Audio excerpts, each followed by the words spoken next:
Oh, Jax is rolling this I'm week. rolling it, yeah. What am I rolling? D6. D6? Is Ren here? Looks like it. She might be doing something though, so her mic is muted. Sounds sick. I'm here, I'm here, I'm here. Ow, god damn it. Yep. Hello. Typical I'm intro. here. This time I didn't hear any dogs barking behind her. Right? Because I Yeah, fed it's- everybody. I'm on it today. I heard like a collar though. Little clink clink. I wish you webcam just so you could see all the dogs behind her running all over the place. On the keyboard. Yeah.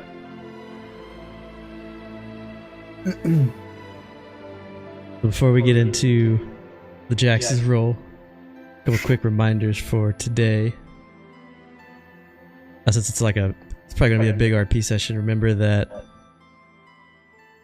when you guys talk to some of these really high up people, some of them are really powerful. Some of them might even talk to some deities. And if you do, remember, I make each major NPC like you guys make your characters. They all have flaws. They all have goals.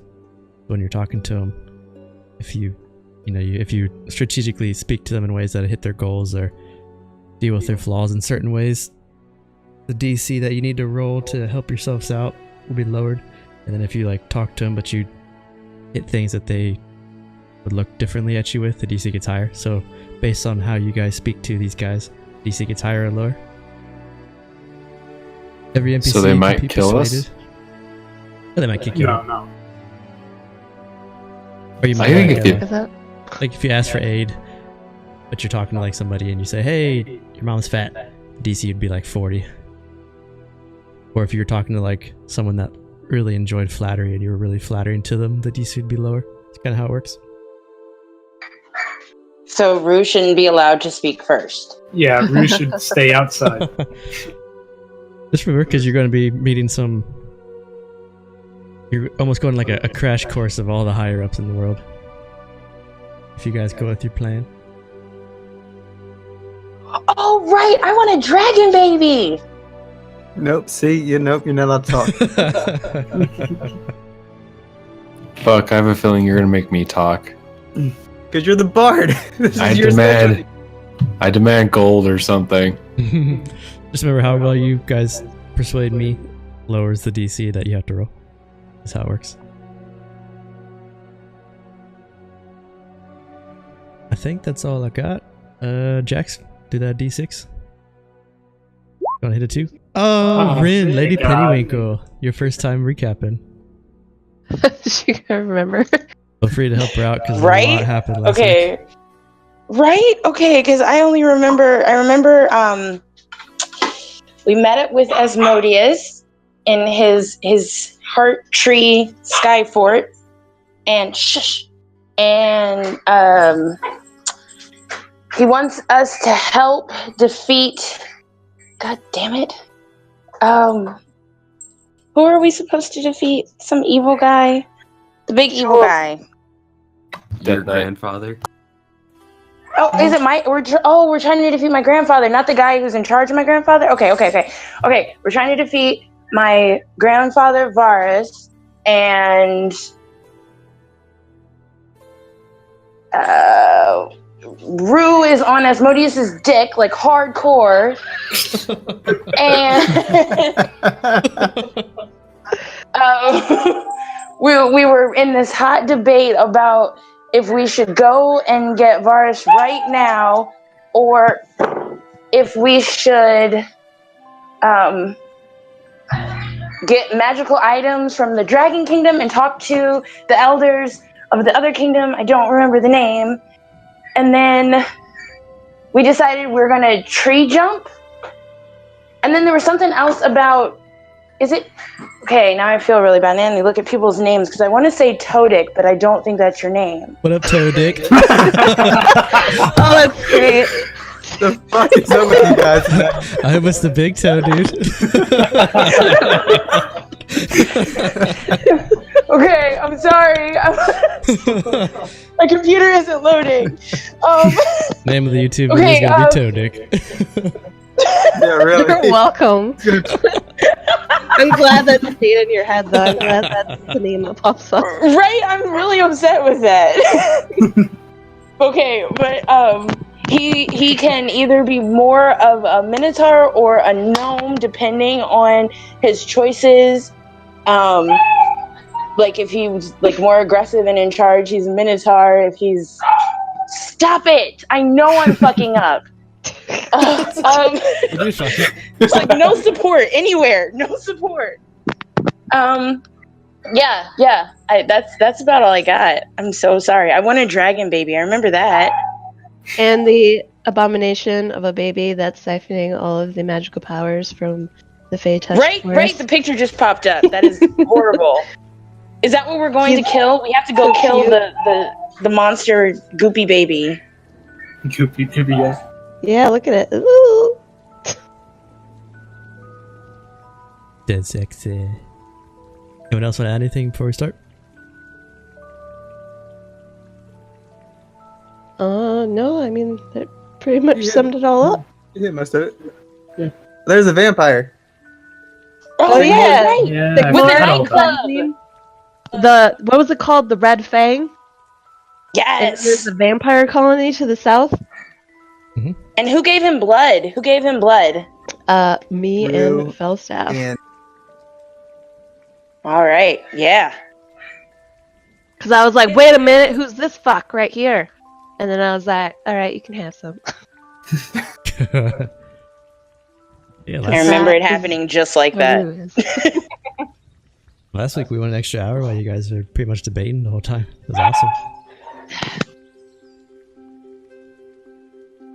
So on the 13th day of Visteel, you guys had made camp a little bit south of the grandfather tree.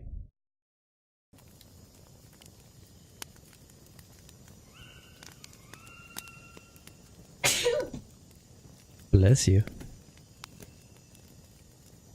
Johnny's sick. Ah! yeah, shit. Sounds like it. Shit. Right? Did something come These out that opportunities. time? I wish. I got a bunch of medicine and all that Febreze spray Yeah. to kill stuff, and I just walk around and By the spray way, it. Tyler, you don't have to go to work tomorrow. I'll just tell you that now so you don't have to show up. Kick ass. Okay. Yes. Let's start. Okay, I'm drinking. Where's the alcohol? Yeah, there you go. You guys are waking up after your rest, after you guys have talked, and Toe Dick comes back from talking to the grandfather tree about his upgrade to his bow. As you guys awake with all your spells and your full health, what do you guys want to do? Now, were we planning on teleporting to Rodar? We were going to Oh, Rodar okay. to Yeah, speak then with nope. Maxine. Got it. It's already explained. The whistling, and he wandered off, and he's picking up rocks. Alright, I got it now. Alright, I'm gonna wait while he sets up his fancy little spell.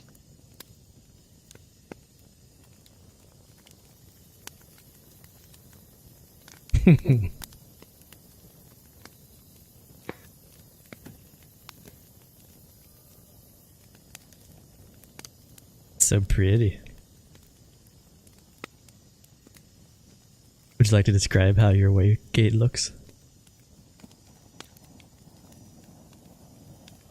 It has colors. And it's ready. Wow, you're getting really good at that. Oh, I thought it was pretty good too, thanks. Let's say a little side note. Narlane was pretty helpful in saying that you guys could leave behind your other companions if you didn't want to take them through the waygate to Rodar. Wanted to leave your yaks. So and Yaki your True mules and Yaki Chan are okay. if you want And to leave them that at the is grove. too. Alright. Well, maybe you should be nice to Norlane and ask him it's okay if we leave Dennis here. He might not enjoy the company very much, but He said it was cool. Yeah.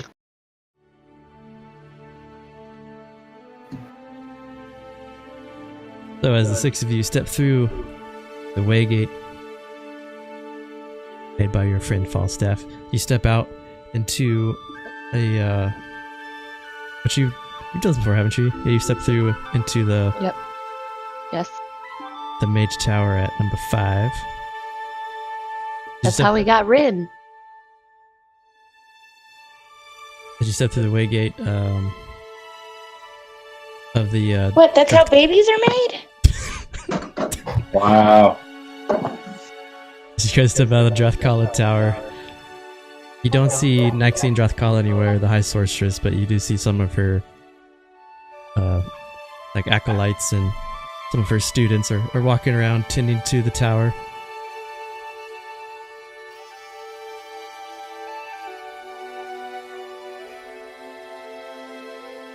Should we go find her to bring us to Xanthavier? Who are we looking for? Maxine? Who's that? Is memory already going that bad? Well, let's not dilly-dally. Let's keep on keeping on.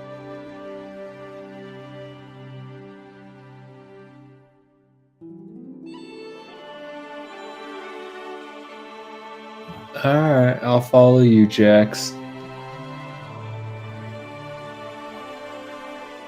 I'll ask the acolytes where she went. Probably at the... Oh, she's left with the rest of the council. They're currently at a meeting at Stormwright Castle with the Queen.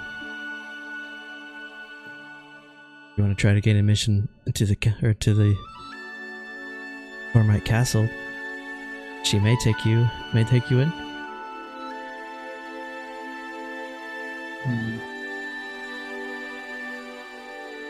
Would you guys happen to know faster way to get to Xanthavier? How do I know if you take the waygate when she opens it for you, or maybe you could hitch a ride with one of the caravans that travels up the road through Hollybrook? Alright, thank you. I'll start going to the castle. Acolyte bows and starts to sweep up the floor.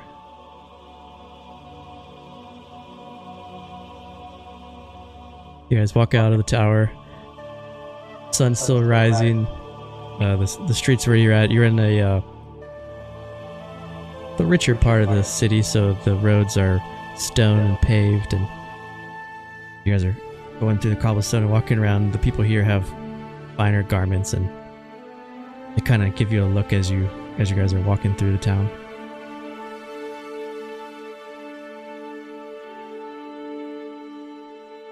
As you approach the gate that leads to Stormwright Castle, there's a couple guards that are standing there. They're both the Order of the White Rose guards. And then one sticks his hand out as you approach. What can I do for you? We'd like to speak with Maxine. I believe the High Sorceress is currently meeting with the Queen. Are they expecting you? I'm gonna pull up my charter that I got. Doesn't that have the symbol?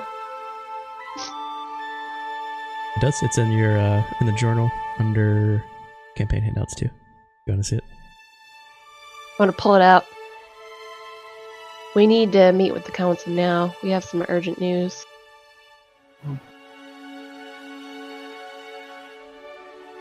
Regarding our expedition in the Fey Touched Forest. Make a persuasion. Fuck. I'm not good at talking.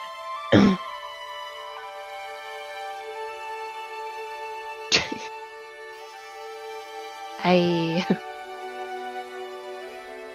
Could anyone it can be- back you up, I'll give you advantage.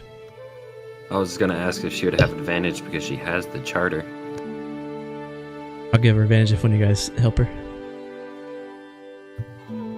Fine, I'll do it. And I'll say I probably don't know much about us, but we were part of the group that was helping fight back the Red Hand before they completely took over. So You guys didn't listen last time. We're hoping you'll listen this time. The guard looks over. He kind of looks you guys up and down. Turns over to his buddy and he nods at him. I lost my brother in the Red Hand War. Looks over his shoulder. Let them pass! And the gates slowly raise. As you guys are walking through the cobbled stonework of the road. To the left, as you guys are walking up to the castle, I believe this is the first time you guys have been here, so to the left you see these really extravagant trade shops, leatherworking shops, blacksmith shops. It looks like the Stormwrights keep the cream of the crop traders in this nestled in their private little kingdom section. But you guys approach the keep. No one stops you as you walk up. Rue holds up the chart as she walks in, and one of the guards nods and lets you pass. You guys walk into this large stone castle keep, and there's hundreds of both the Axes of Rodar and the Order of the White Rose guards just strewn all throughout this place.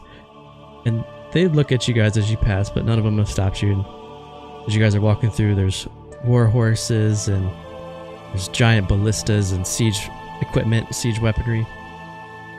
And you can tell that Horrocks has taken a liberty of making sure that the queen has been extra protected and has extra security, more so than maybe in the past, because there's just the amount of guards here is pretty overwhelming. What you guys do, you make your way through the castle. You guys walk through the front gates of this castle, which open up into this large, I believe I have a picture of it too, let me find it.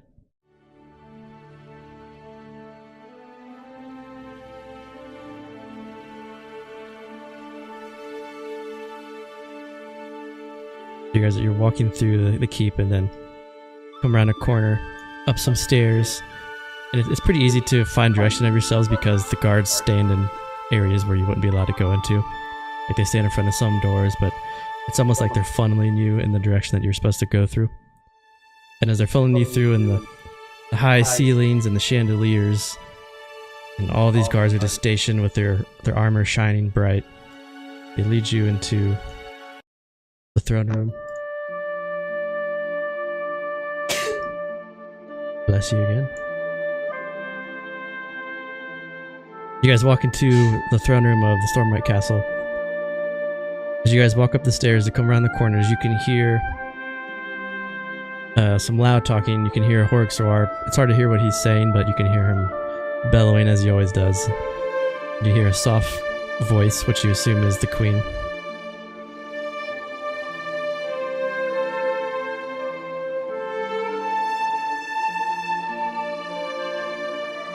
What do you guys want to do? I'm There's gonna a lot of use guards. forward. You guys have been here. We haven't. Right, y'all have more influence when it comes to talking to them. Y'all told me to shut up and stay outside anyway. I'll go in. Let's go. I'll follow close behind. As you guys turn the corner and step onto, it's purple on this map, but it's really a crimson red long throw carpet that leads up, and each of these guards, Order White Rose on one side, Axes of Rodar on the other side, are standing at attention, looking straight ahead at the guard across from them. And as you're walking up, you hear Horrocks in a very loud, very not angry but brash tone, and he says, "We will not have the World's Vice Arena open this year. We have too much to do. We cannot afford to do this." And then the queen, she's sitting in her throne, but she's looking straight ahead towards Markham and Maxine. She kind of turns over towards Horrocks. You will let them speak. We will hear from everyone, and then I will make the decision. Do you understand, Horrocks? I'm sorry, Queen Kasandra. I know what needs to be done for the keep. And then as he finishes that sentence, he looks up and he sees the four of you approach. It would seem we have visitors. Markham and Nexine both turn and look over their shoulders. Markham gives you a slight bow. Nexine gives you a slight curtsy. And Nexine puts her hand out. Please come forward. Don't be afraid. I'll walk forward. There. Yeah, somewhere around there. You come with some bad news, and hopefully you'll listen this time. The queen she looks so wretched as you say that, and then she kind of turns and looks over to Horrocks. She's a little puzzled by what you said, but she turns her attention towards you. Her throne room it looks like it's made of just pure platinum, as the shine is so bright, and the sun coming through as it rises almost makes this like this glow behind her, and it really accentuates her features. And she's a very beautiful young woman. She's her eyes are wide, and she looks almost like she doesn't want to be there, but she knows she has to. But she's still very young and may not have fully grasped the situation she's at. Behind her, Beldor, her cousin, looks very bashful and kind of out of place, but she's trying to like stand up straight to make her confident, or make herself look confident. Horrocks doesn't look very pleased to see the four of you. Then the queen says, what are you inside?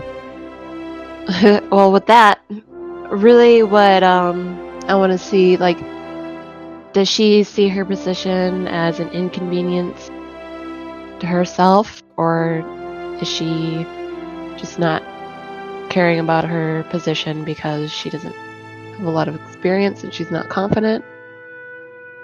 Does she seem to truly care about everything that's going on, or is it just a position she was put in? From the way that she was talking to Horrocks and everybody else. With a 9, it's tough to say. Yeah, fair enough. Before you get started, does Falstaff and Red want to come up, or do they want to stay behind? I'll come up. Wait, isn't Tohik supposed to be Dadak right now? Isn't he supposed to be the Minotaur guy? I guess it doesn't matter because I see both of them.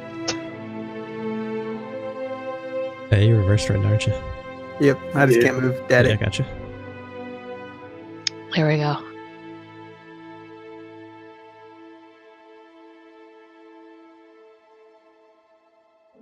Queen Cassandra leans forward a bit. Markham, Nexine, please join me at my side. Let these come closer. I want to get a good look at them. Please come closer.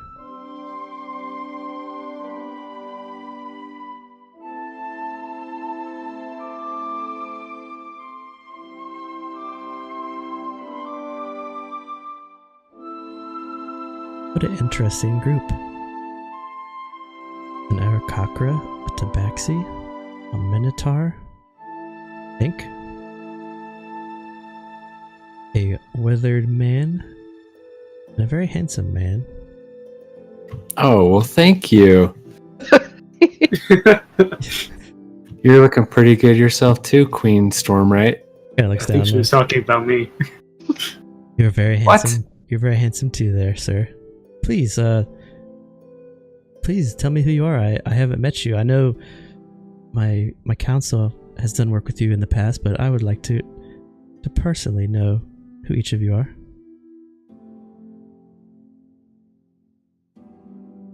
My name's Jax. Jax, where I'm do you come from? I'm a druid from the coup. It was a grove in the Fate Touched Forest. Interesting.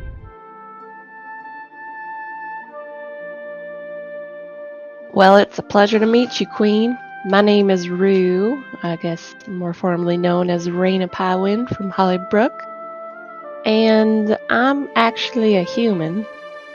I'm just in a bit of a predicament right now. You're Again, it's lovely to meet you.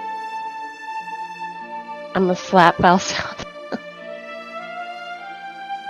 Don't Ow. start it now. Is that a way to treat your elders? Well, apparently that's the only way to keep you in line. When you slap him, all of the guards around you tense. And Queen Kasandra puts her hand out. Oh, it's okay. Just a friendly gesture, correct? And Falstaff mutters under his breath, "No, it's not okay." Why is everybody's panties in a twist? She didn't mean So- any harm. They're just I they're just- just joking. So Falstaff approaches. "Oh, Queen Kasandra Stormwright." And he gets on a knee, grabs her hand, Berserk kiss ass, right? gives her a little kiss on the hand, not the ass. Says, "My name is Falstaff, the elderly. Pleasure to meet you." It's a Roof pleasure face to meet palms. you. She kind of blushes. I'll back down, stumble a little bit. As you stumble back down, you hear orcs. Got some competition there, buddy. We have much to discuss. Queen Kasandra cuts them off. No, let them speak. Keep going. Please, keep introducing yourselves. I'm gonna move to the side so everybody else can go to the front. My name is Tohik. From around the woods around Hollybrook. Wait, do I speak to you or do I speak to you? She points at the Minotaur and the gnome. Both. It's complicated, you see. Oh, interesting. Okay.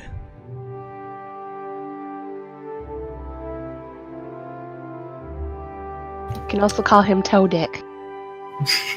Start shooting people in the feet. We And don't you need refer to trees both in of here. them. Not in this room. Okay, I'm gonna throw all you guys in prison. Holy shit. Yeah. Be one of the 5 most powerful people in the world right now. Yeah, goddamn, come on. That's alright. Use. That's all. It's a good thing y'all have gotten on their good side, so we don't gotta worry about that. Short and sweet. Hi, Irene. I push her to the front. I'm Lady Pennywinkle. My husband, Jepido, you probably know him. He's great inventor, wonderful tinkerer. But yeah, that's me. I do know you, Miss Wren Pennywinkle. I hope you received my wedding present. It was just the best thing ever. Just what I wanted. It's amazing that you found yourself in the company of these adventurers, these heroes. So I hear. Tell me, how has our Horxoar assisted you all in taking back the stolen lands for us? He sent us alone, a group of 6 of us alone to fight against the Red Hand. Until we finally proved the threat was bigger than we had enough evidence the threat was big. Orc steps forward. Now, Queen, I can't be tasked with just chasing every lead that we hear. These 6 brought something to my attention. I asked for more evidence. People like this come looking for aid every day. Some of them are beggars. Some of them claim they've seen meteors fall from the sky and cults in the sewers. I cannot be tasked with chasing every lead. And as he does, Queen Kasandra interrupts him again. Oryx, I'm gonna need you to take a step back. You are a very trusted advisor to me, and I appreciate your input very much. You've done a great job of protecting myself and the city. No one is questioning you. Please return to your post. And he gives a slight bow, kind of turns his head to Use. Yes, Queen.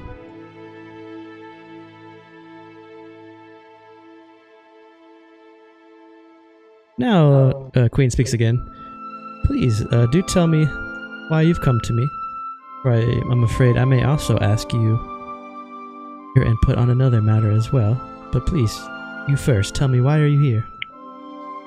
I've just discovered a new threat in the wilds. Or the Fate-touched forest. That is not good news. Discovered it. Please A elaborate. couple of things.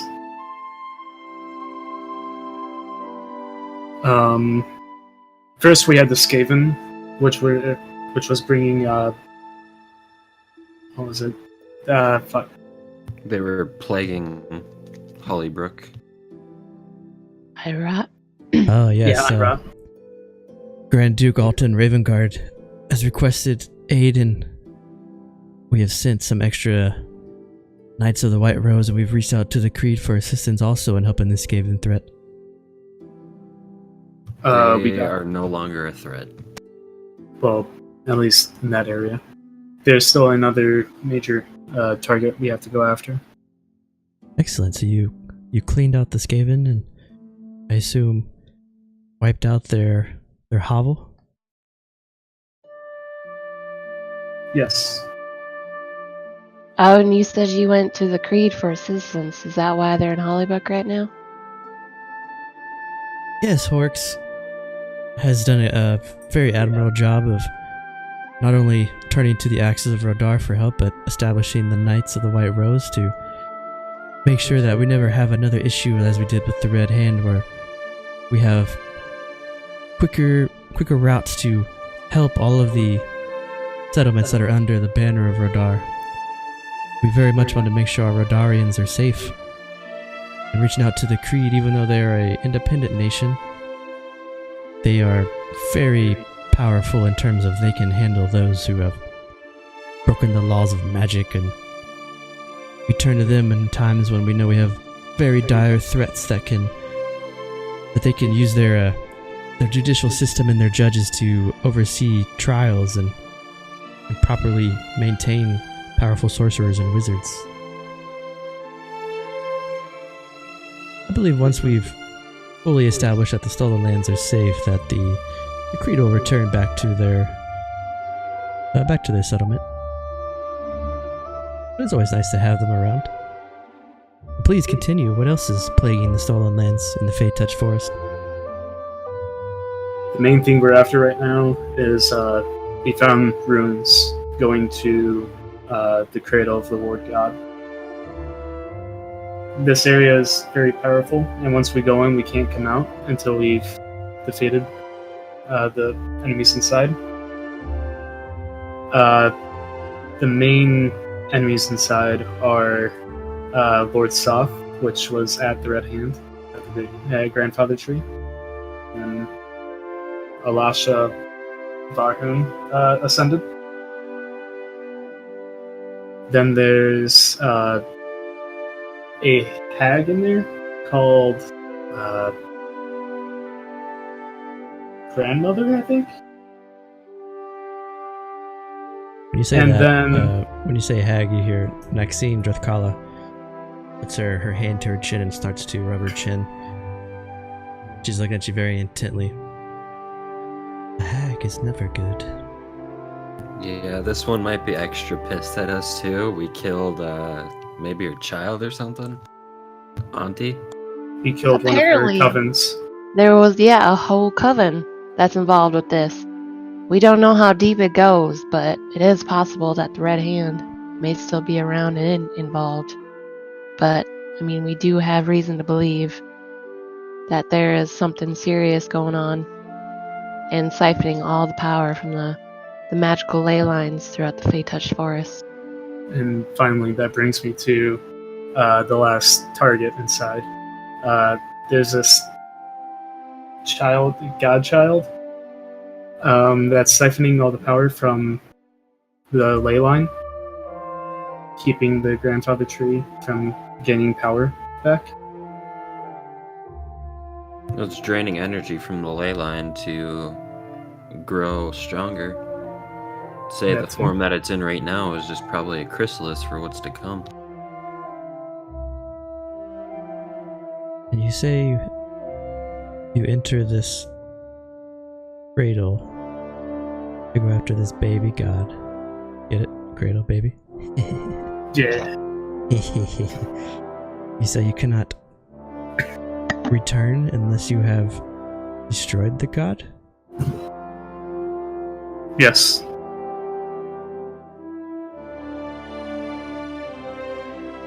Hold on, Jax. Now, you talked about these hags a second ago. Yeah. So the grandmother hag, she's in the cradle, and then she's in a coven with Peggy. What's her face, right? Pigtooth, yeah. Yep. Who's the third person in this coven? Have we met the third one yet? She's Yeah, dead. Yeah, we killed him. We killed it? Oh. You were off having fun with. Right, we never told Aaron. him that, alright? He popped out of a portal. I mean, when all was said and Heard those done. laughs. So, does that mean that they may be trying to recruit a third person for their coven? Maxine They speaks can up do it. after you say that. She says, she's still stroking her chin. It is highly likely that if they haven't brought another hag into their coven, that they are actively looking to do so. And they usually target those who have either some magical attunement or have very deep evil in their soul. Maybe We someone definitely that need could to be careful. Someone that could be easily tricked, maybe recruited into the coven. Something to keep in mind. If also know that if you've come into encounters with one hag, all hags share eyesight, so that they have seen you. If you have spoken to one in the coven, they all see what each other sees. Oh, wow. So you may be in danger even now.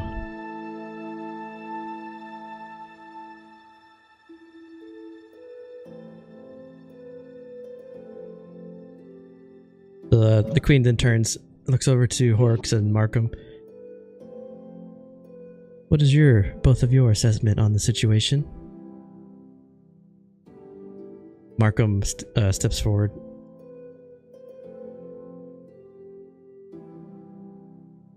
We have spoken to some of you before, and your call was unheeded as quickly as it should. I believe now we know as a council that if you come to us looking for aid is something that is very important to provide.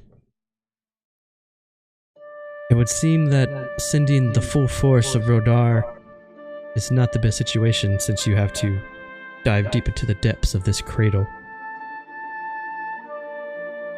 What do the six of you believe that you may need Rodar's assistance for as you delve into the deeps? We might just need healing potions, and we also need a way to get to Xantavia. When you say For- that, Maxine steps forward too. What do you wish to do in Xantavia? I was going to get to this, but when we kill the godchild, one of the people we got the runes from wants to ascend, and I don't really want that to happen. I want to have a democracy with the gods, so I want to go to the Xantavia and try to convince the council to claim the power there. Do you think that this other being that helped you to find admission into this cradle will use this power to ascend himself as Alasha Devarhun did? Exactly.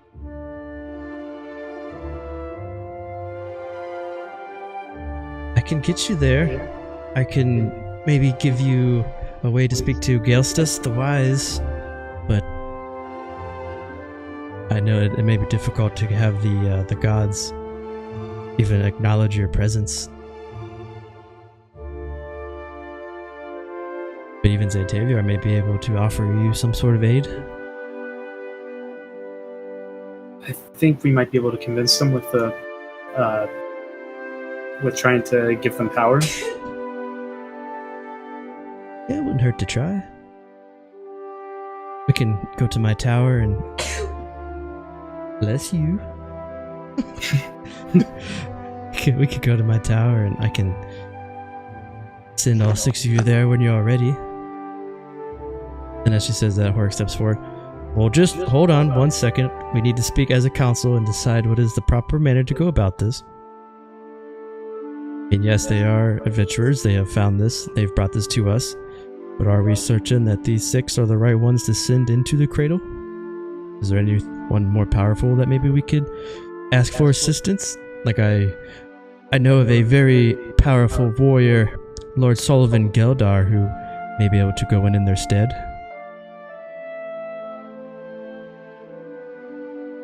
I think our fate is weaved into this place. There's some time before things. Why don't you go send him with us? catastrophic. We can all go. Is that the guy that is the Lord of Tolman now? Yes. Yeah, that little dick. So cool.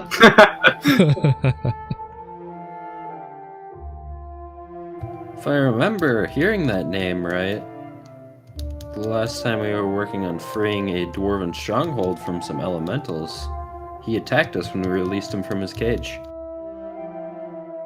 It's true. They return to their posts. Well, he is We done. have experience in this matter. I believe we are the best to handle the issue.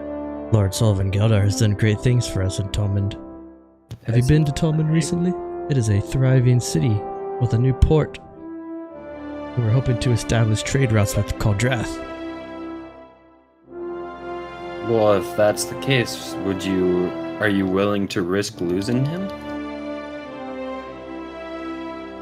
Make a persuasion.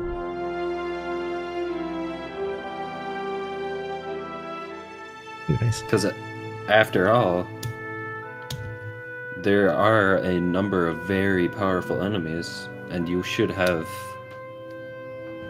as far as we know, it might be a couple years before. We have time before this I'll be right back. this godchild will emerge from its cradle. Yeah, that's the thing though. We have time, but we don't know how much time. So every minute that we speak, that we use to talk, He that gets thing grows stronger. stronger. Maxine says something. She says after you said that, yes, but do not rush into your deaths. Make sure you've covered all of your bases before you delve into these deeps. Because if you Understandable. if you And that's go why in, we're here. I would hate for you to go in alone and then find yourself outmatched and taken by this thing that grows below, making it even stronger. That's why we plan on going to Xantavier and then going to Vardar. Queen Cassandra shifts in her seat.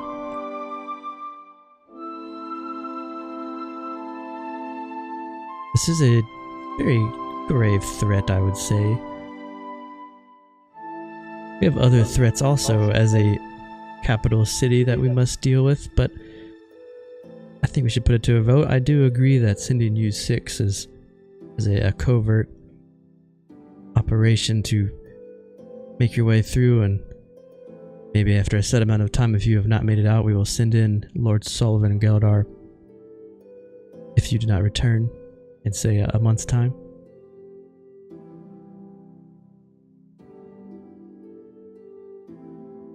I think that's a good idea.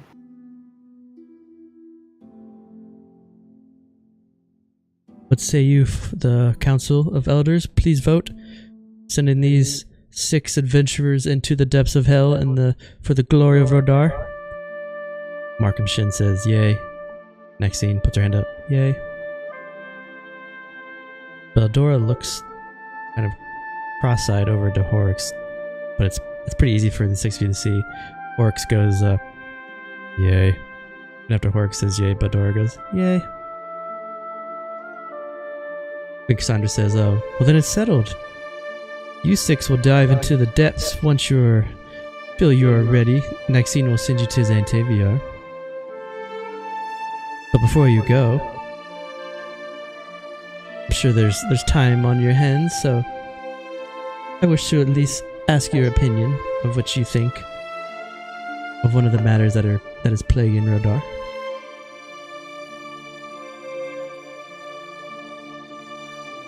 As I'm sure the 6 of you know, we are currently taxing our citizens pretty heavily to not only supply our knights and our axes and pay the creed for their services.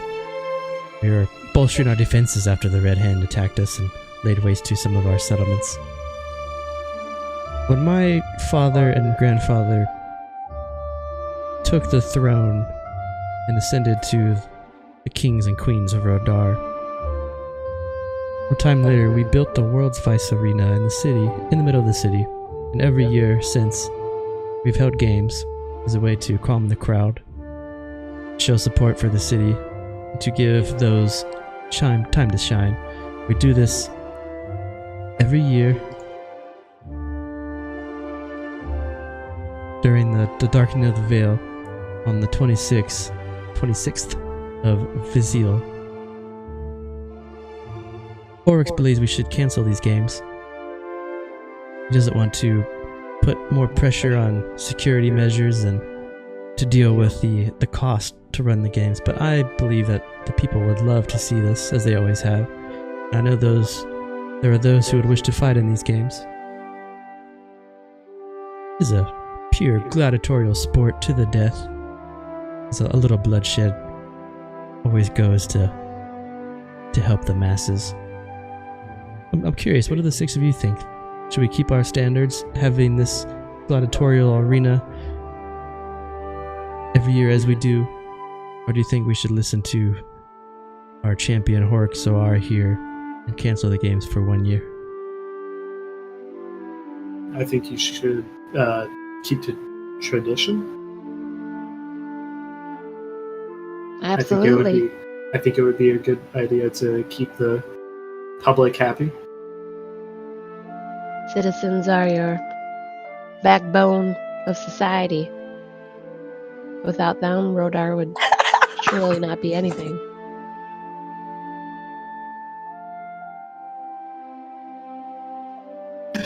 Is something funny there, Rin?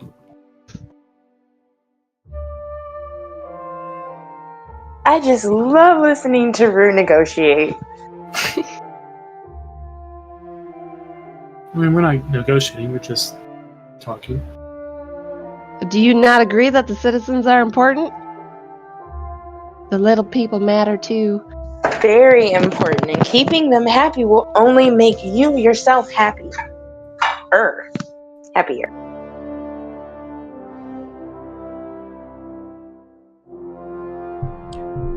The reward this year is also pretty substantial. It is a full keep in Rodar. 4 floors. Can anyone enter? Yes, anyone can enter as long as they pay the fee, and you go up against beasts that Markham and Horix and the Axes of Rodar are Let's able to- enter Toadette. Why me? Why not you? Because I'm not a Minotaur. I'm not either. More than me. It is not one-on-one, it is groups.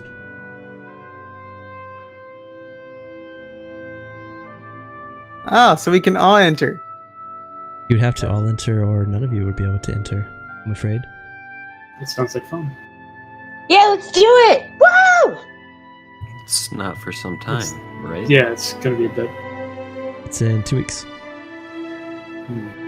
It is on the So we might not 26th, be able to get it. 26th of Vizil. I'll type it up.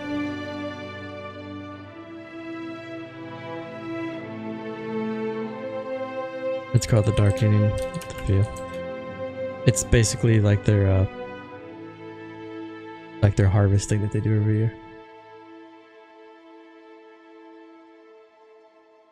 If you don't have the time, if you wish to, if you believe that you need to get in there as quickly as possible to deal with this threat, then by all means, the World's Vice Arena opens every year. But if you wish to win this keep, then it may be something worth pursuing. I know You have spoken ill of Lord Geldar, but he also has a team going in. You wish to I'm in. enact some revenge.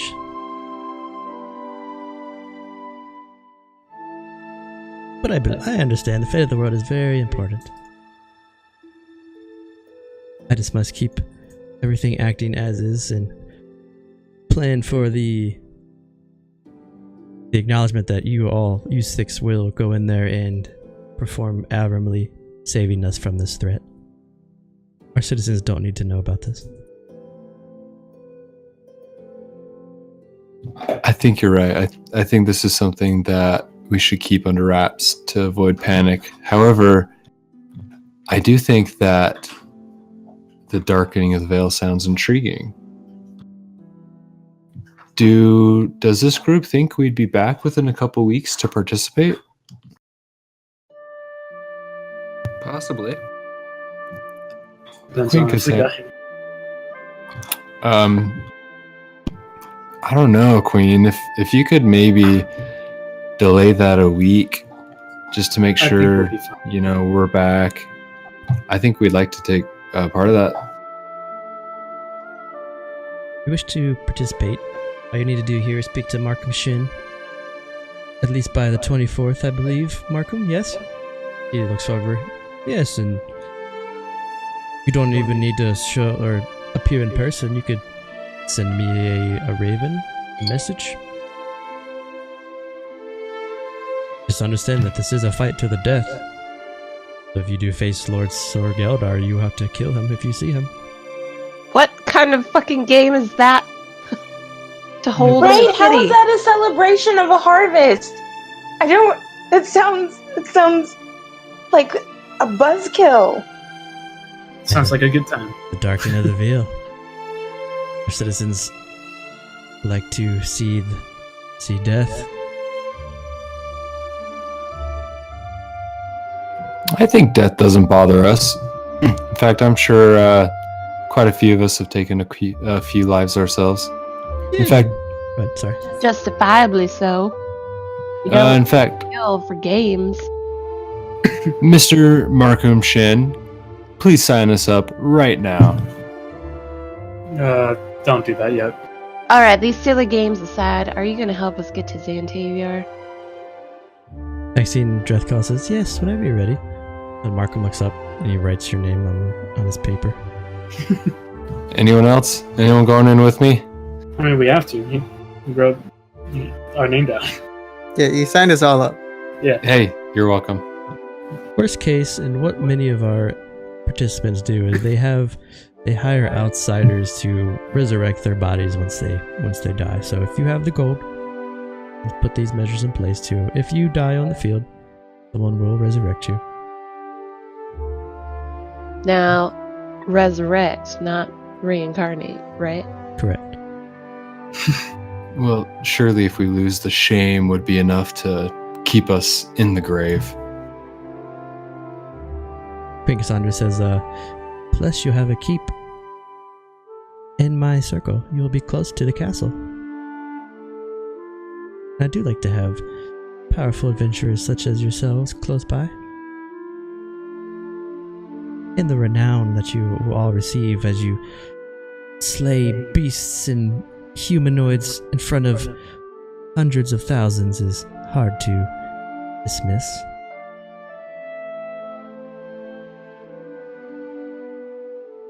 Starting to question the ethics of the city, but alright. Basically, you're like Roman. Mm-hmm. Well, question the ethics of Roman too. See, the difference is we're res. Oh, okay. Romans yeah. were rezzed. You question ethics as you're a cat standing next to a gnome / minotaur. And you have a dragonfly around your head. So I could just go up to this guy and stab him, and it's okay. Hey. I'm just kidding. I'm not gonna do that. Alright, let's stop wasting time, you guys. I mean, we have Go to enough time. Xantaviar and talk to these gods that Oh. you all speak of. Queen Cassandra says, oh, I'm sorry, I thought you said you had years before you had to deal with this. I apologize if I misunderstood. We did. She's just really wanting to get there. It was a pleasure meeting all of you, and please, she stands up. She hands the 6 of you it looks almost like the seal that you have on your charter. It's a little button. Please show this to any of the orders, or any of the Knights of the White Rose or the Axes, and they will let you get into parts of the city that you may have had trouble with before, but know that the 6 of you are my champions. And I hope that you all do your best. Should I put that in the bag? I put it in your inventory. One for each of you. There's one for each of you guys. Okay. The champions, my friend. The Rodar Rose. She sits back down. Horrocks kind of looks over at her, kind of a questioning look. Markham and Maxine both look pretty pleased at what you've been given. And as you kind of you look closer, you see that all 4 of them have the same pin on their bodies, on their cloaks, and on their tunics as you were just given. So they each get individual pins, but we have to share one? No. We all have our own. Oh, okay. Yeah, you'll have Oh, one. I can put it on me? Yep. Okay.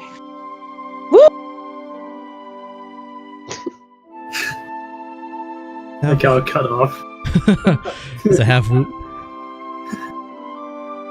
Y'all excuse me, we need to discuss some taxes now. If you don't need anything else in the city, Maxine, would you please help them make their way to Xantavier? Please follow me. And Maxine starts to lead you out of the castle. I'll bow towards Queen Cassandra. And walk out. She gives you a slight bow too. Anyone else want to do anything before they leave the Stormwright Castle? Yeah, I want to do this on Horrocks.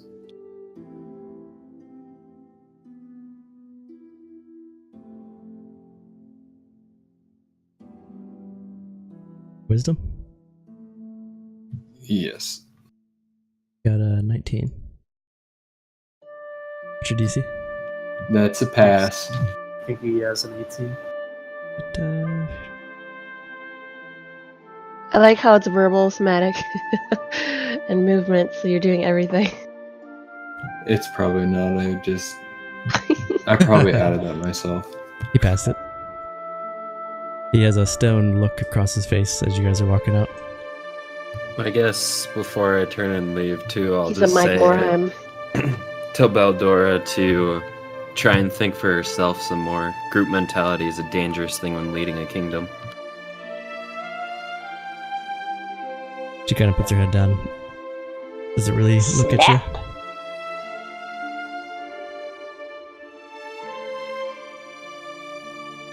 Queen Cassandra says, well, my cousin, she does her best. Given our circumstance after my brother was slain in battle. She kind of reaches over, puts her hand on Baldora. But I love her. I'm sure she would be able to do a fine job, just as long as she tries to think for herself a little more.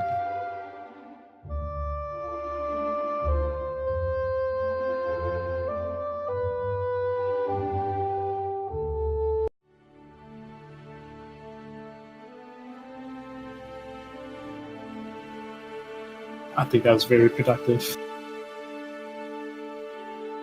Yeah, it's good. You guys make your way out of the castle, following Maxine. She stops right in front of her tower. Do you all wish to do anything before we depart? Should I go buy some potions, maybe, just in case? Well, Yeah. Xantavier sounds like a city a step up, so you might as well gear up here. Everything's probably going to be super expensive there. Well, Maxine says, I will get you to the gates of Xantavier. You have to get admission yourself to the city. They highly vet those who are allowed admissions, so So I've heard. you want to be prepared. Only the brightest and the strongest make their way into the city. I have 20 intelligence. What is 20 intelligence? We're going by stats here, guys, not reality. It can be pretty low if it's 100 as the max. Are we proceeding? Oh, they might not let me in. I'm gonna run and get some potions. Oh, you're charming. Okay. I'll let you in. The next scene says, whenever you're ready, please just make your way to the tower and come up the stairs. And she walks into her tower.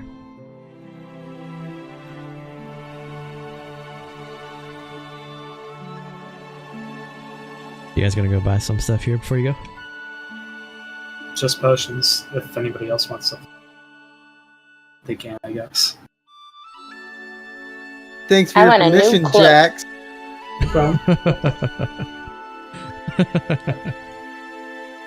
I'm just making sure we have shit so we don't die in there instantly.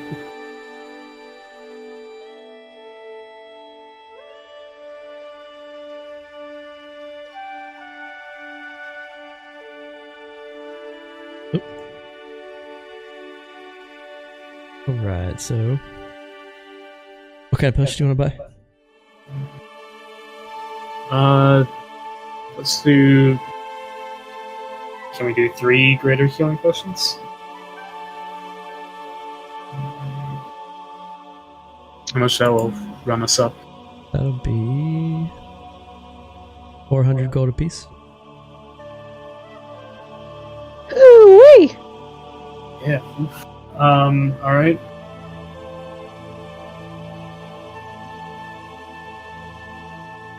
And then, can we do 3 regular healing potions? Regulars are 50. 50 gold apiece.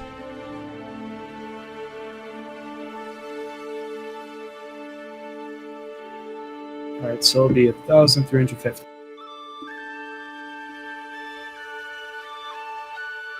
You got 3 greater, 3 regular.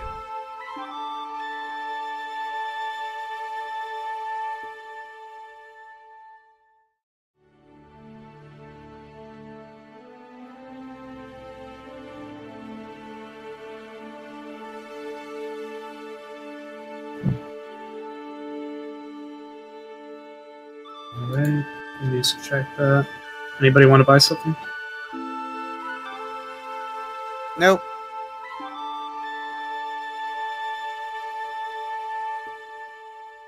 I want to go pay my respects to Top's Graves site. Her little I mushroom. want to buy a cloak. I'll give Rue, Rin,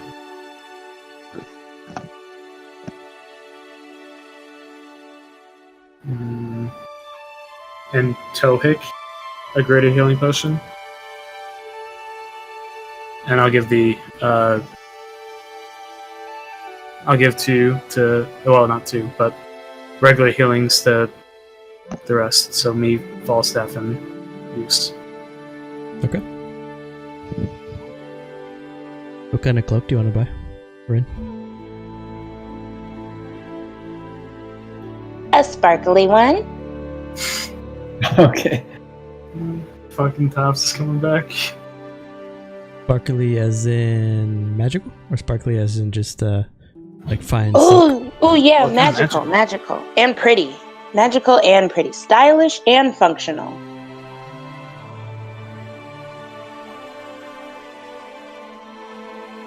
Let me see here. Rin, roll a D100.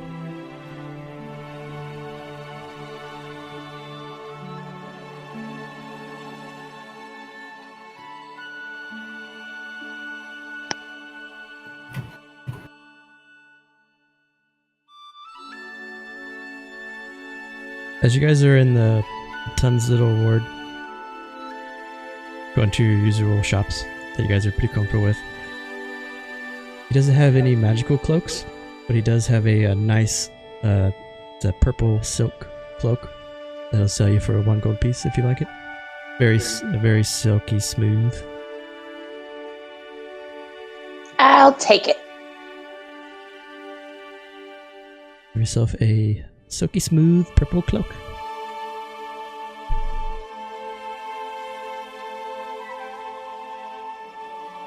Rue visits Top's mushroom. Gonna do anything while you're down there, Rue? No, I'm just gonna pay my respects to the poor little butterfly and her 75 children.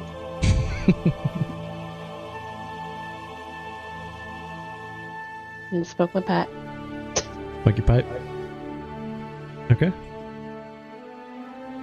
Let's say that talking to the queen and going to buy stuff puts you at about 2 o'clock in the afternoon. You guys ready to depart to Xantavia? I am. Yeah. You guys make your way back to the tower. Maxine's up in her perch waiting for you guys as you guys enter. She tells you all, now when you go through, remember you have to gain admission. I can only get you to the gates, or you can speak with Hawkmoon to hopefully get your way in. Be truthful and honest and show your worth, and you'll have no problems at all. And then the circle on the floor glows this bright orangish red. Step on when you're ready. I'll bow and say thank you for everything. I'm gonna put my cloak on and spin to the circle. Okay. Whoa. I can take them. The 6 of you walk out of this you walk into the circle, teleportation circle, and it's very quick and it sends you, and you walk in. As you look up, you see the floating city of Xantavia floating above you, and there's water runoffs that are running off of this almost like a pipe system, and it looks like water is also being poured down from the sky, coming out of a portal out of nowhere, like it's supplying its own water to this high up mountain cliff. The floating city, you can see towers, and there's hundreds, almost thousands of these dragons and griffins that are floating above the city. The city's about 500 feet up above you. As you guys walk out, it's kind of striking as you see these 6 Wervine are set up in front of you. There's a large blue glowing circle. In front of this blue glowing circle is being older. It's hard to tell what kind of race he is because you haven't really encountered this before for use, but he looks very old and very wise, and he's floating almost like monk-like with his legs are crossed, and he's floating about 2 feet off the ground, his eyes closed. There's other monks behind him holding on to reins, holding these Wervine down, and the Wervine are moving their heads around and stretching their wings, and there's also these 2 very large dogs to the right, and let's do this. And they're sitting there in their pose, unmoving, just staring straight ahead like statues. But every now and again you can see their nostrils flare and their eyes kind of widen. There's also a man in the corner holding a Pegasus by the reins, and he's speaking to another man who is leaning against the wall. Hey, it's Elsie's Jedi Master. Yeah. Okay, is there any way at all I can get a temple dog? Like, even, like, the slightest chance? How do Go I up get and a pat temple one. Just go up and pat one and see. Yeah, it's possible. I want a temple dog! Okay. So do I just ask for one? Do I have to, like, show dominance? Do I just go up and, like, smack it in the face? Yep, that's what you have to do. Walk up, back in the face, and spit on it. You get to buy one from the right person. Damn it. You go up there, smack in the face, and die. As the full Nova Zurus monastery comes down on you. Hey. If Like, I I'm not remember with it. correctly, Are these guys good at like probing your mind? Yes. And what was his name? Alandar? Is that main dragon? Ealdrin? Ealdrin, he took down the previous fallen leader Yes. with the blood scythe and all that. Alright. And So- also, Maxine Drethkala spoke of Galestus the Wise. And if you guys remember, 6 or 7 months ago, I gave you a journal handout about Galestus. I cannot remember him. We never met him though, right? We No. just had a journal. Just found his journal. It's still in the journal. Just think if your drow was here. I know. Probably be better. That doesn't matter. It's just funny that she joined this order, so she might be around here, you never know. 6 of you step through the portal, feel that sinking feeling in your gut, and then you step out into the bright sunlight. You see the arrangement in front of you, and as you guys walk out, Hawkmoon, taking his Pegasus, walks forward and greets you. I assume you'll be wanting to gain access to Zentaviar, yes? And a temple dog. That's what we plan on doing, yes. One of the time you will step forward onto the blue circle, you will speak with the Enlightened One, and he will either gain you access or decline you. If you are declined, you're expected to walk away and you will be unharmed. You attempt to fight with the Enlightened One's choice, you will be dealt with. Back. Yeah, Daddick. Understand, if you gain admission to the gates of Zentaviar, you are privileged to be a part of the community. We have a very strict policy, and you'll know that if you make it up, there is no crime in Zentaviar. The reason there is no crime is because the 4 clans of the dragons make Zentaviar their home, and they will police you by killing you. You try to steal, you murder, if you kill, you will be a feast for one of the great dragons. Typically the Warclaw clan, they're very hungry. However, if you follow the rules, you understand what you are entering in this nexus of justice that floats among us, then you will be greatly appreciated and rewarded. Do you still wish to step forward and attempt to gain access to this great city? Yes. I'm just gonna go right up and enter Yeah, I the was- circle. Single file line, please, one at a time. I'll go next. You says you step forward, the Enlightened One. You feel him enter your mind, and he speaks out loud. Use. Welcome back.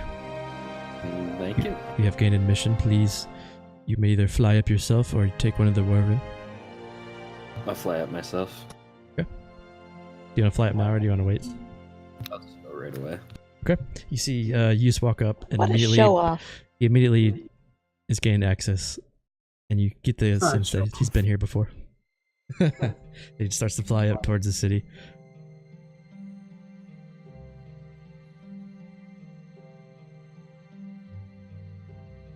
Next, the Enlightened One motions forward. Walk up. As you step forward, you feel him in your head. Jax, please show your real self. I will do.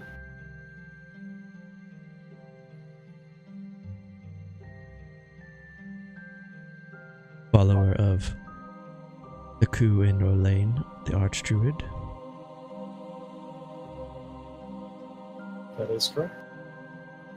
What do you wish to do inside the city? We wish to talk to the Aldrin or the Council. We need to speak upon grave danger, and maybe give power to the gods. Do you know anyone that is permanent residents of Xantaviar who may vouch for your admission? You can say use. Yeah, use. Do you wish to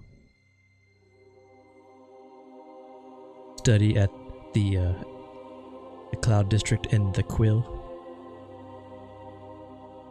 The Cloud District is the largest and most accomplished institute of arcane studies in the realm. Do you wish to study and train in the Cloud District, as you, I sense, have Arcana attunement? I think that'd be nice. There's a fee to join, and there's also a How time much? limit. It is 5,000 gold per year, and you'll be there for 5 years. You'll be given room, board, food.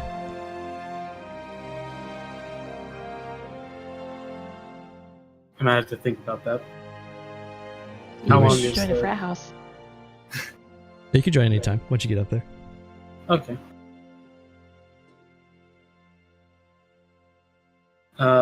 I'll have to wait on that. I don't have a lot of money.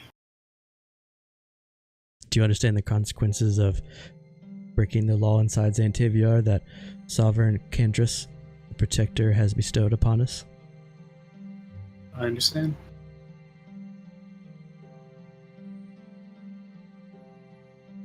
Roll a D100.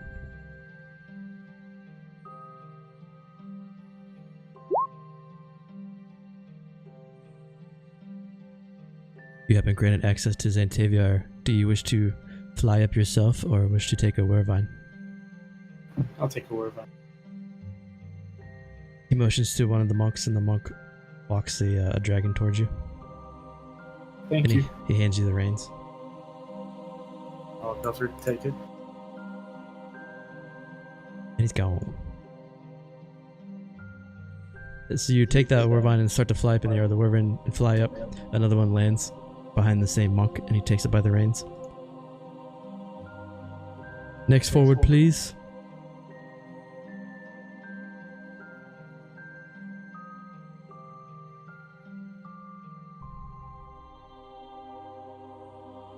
Rin Haliam. It's actually Pennywinkle now, but yes. Rin Pennywinkle.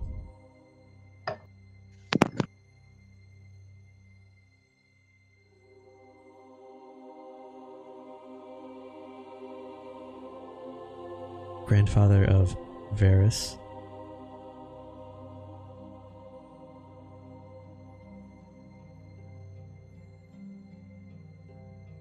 You have in your life made a pact with a demon, but have rescinded your pact for the greater good. Tell me, what made you change your mind? Why did you denounce Benazak in favor of Perrin? Because Benazak is evil, and he just wanted to keep me around to use my blood to, well, bad things. And Perrin is just all about fun. He's just so much more entertaining. And I feel like a better person. This is good. I sense a regret in you. What is this deep regret that you hold? Will you let this regret grow if you're behind the gates of Xantaviar?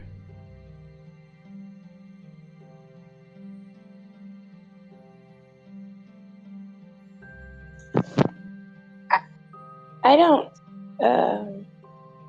gosh, this is some deep shit. No, my regret, I can keep working on it. It won't grow any more than it already has. I would advise you if you gain admissions to the floating city of Xantaviar, that you speak to Gaelstus the Wise, and I would request that you let him know exactly who your grandfather is.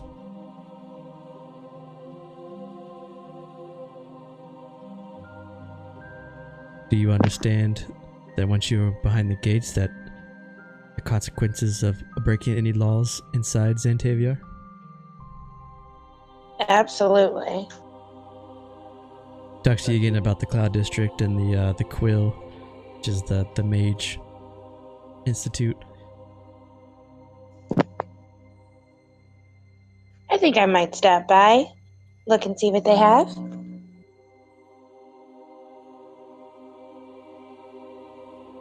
Ren Pennywinkle, roll a D100.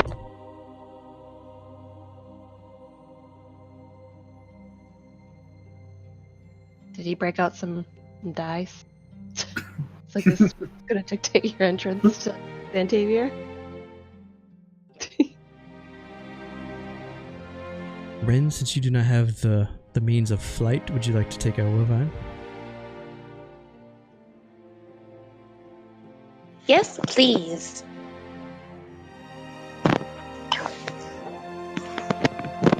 A monk walks over to you. He hands you the reins.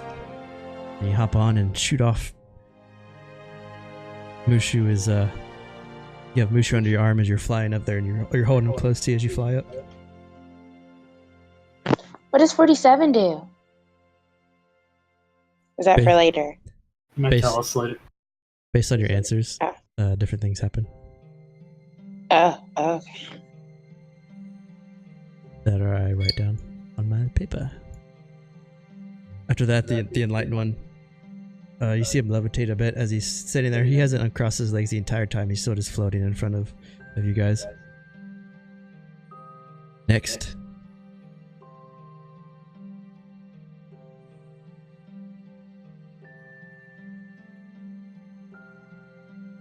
You are the Minotaur right now. Let me do this. I am.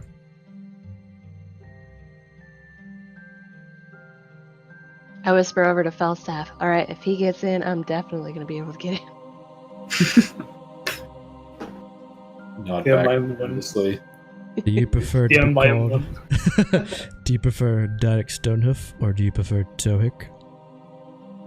Tohik, please. Then I would like to speak with Tohik, and you watch as your Minotaur form dissolves. Tohik is the only one sitting in the circle. Well,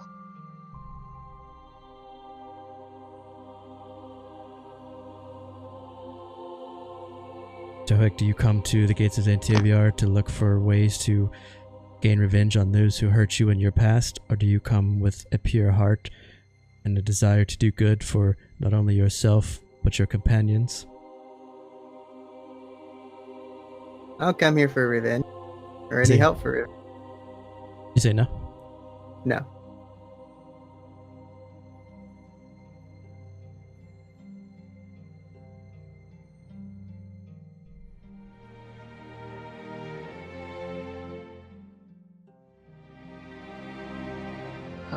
feeling your thoughts. Is that truth or is it a lie? Because, so what this is basically when you step into this blue circle, it's a zone of truth. Hmm. So if you He was asking me if I want revenge, or if Yeah. he asking me if I'm coming here to get help with revenge. if you're coming here to get help for revenge. Yeah, then no. Then not lie. Have you come here to find a way to make yourself whole again? To leave behind either the Minotaur or the Gnome? If I can find that here, then yeah, I would love to. But the original plan was just to come here with the group, seek help.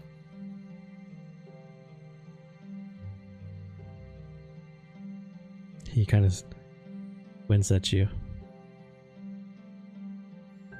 You come here to find anything about your past, about your clan that was ravaged by the Yakara clan?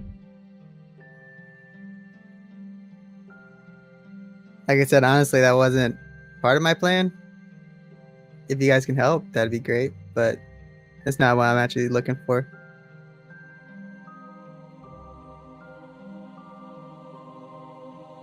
Do you understand that if you were to break any laws in Xantaviar, the consequences that will fall over you? I do. Then my judgment is you come not for yourself, but for your group. Roll D100. Would you like a griffin or a wyvern? Wyvern. One of the Novazurus monks walks towards you, hands you the reins, and then only your gnome form goes up, and as you fly up, your minotaur form is not behind you. As I go up, I flip off Rue. Oh, She claps though. Next. Rue looks over to Falstaff. Me or you? Eh? When he's talking, is he talking telepathically or is he talking out loud? He's talking out loud. Okay. So look at Falstaff's getting the 101 about everybody and their true feelings. Alright. Rue's want me to gonna... Oh, that's not right. Rue's gonna... Actually... Okay.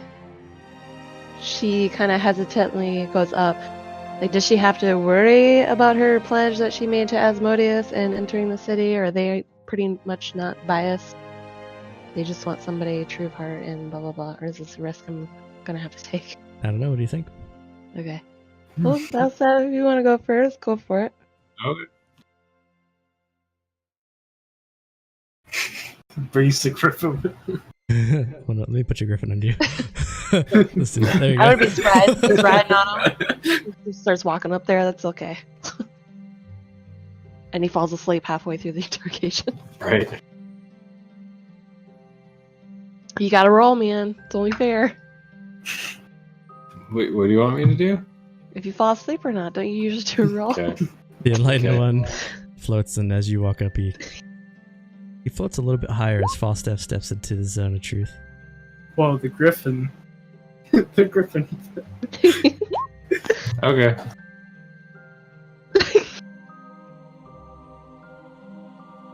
Sorry, I'm here. The enlightened one speaks, and only Rue hears this. Falstaff Este, son of Perrin, you have gained access. You may ascend. Thank you, good sir. Fly up. Alright, I did not see that coming. Wait, don't they fool around with each other? I guess incest is the thing in the Feywilds, but okay. That was Dario. Yeah, that's Daria. I thought you were doing it too. No. No. Well, I'm still gonna assume that, sorry. Next.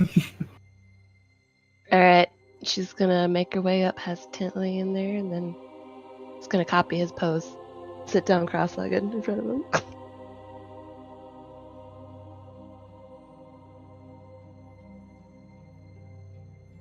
Raina Paywin. Did I say that right? Raina Pywin. Raina Paywin. Why did you eat what was offered to you by Asmodeus Dreadmore? I feel it was an immediate solution to a problem, serious problem at hand. Have you come to Xantiavier to find a way to avert the effects that will soon take hold of your body?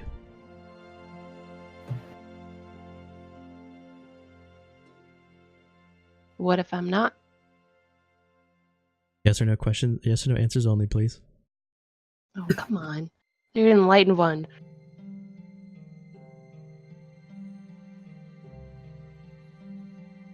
Surely that's my own business. What I choose to do with myself. You understand that if you don't answer yes or no, you will not gain admissions to Xantiavier. No.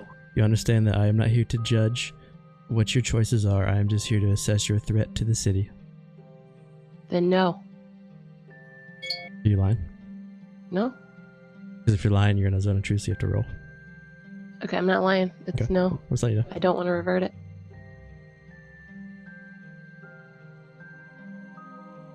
Have you come to Xantiavier to find ways to assist Asmodeus Dreadmore into ascending to godhood? No? Do you regret joining these group of adventurers for the fate that has befallen upon you and turning into a tabaxi? Nope.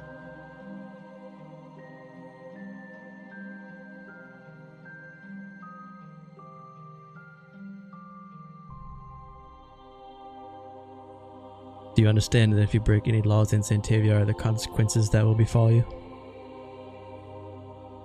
I understand. Yes.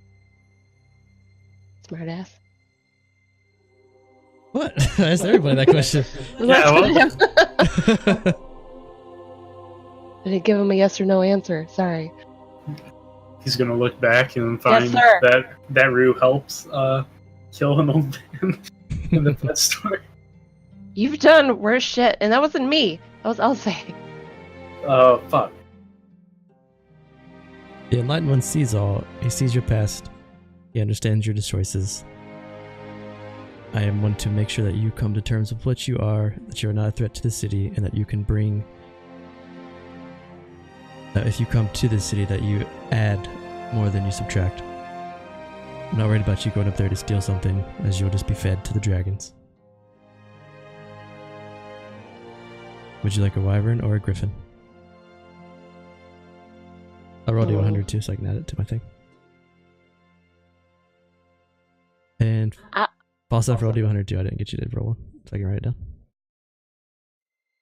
I would prefer a griffin. Oops. Do you need me to roll one? Did I miss you? Yeah, roll one. 98, 8, 47, 91, 24, 51, okay.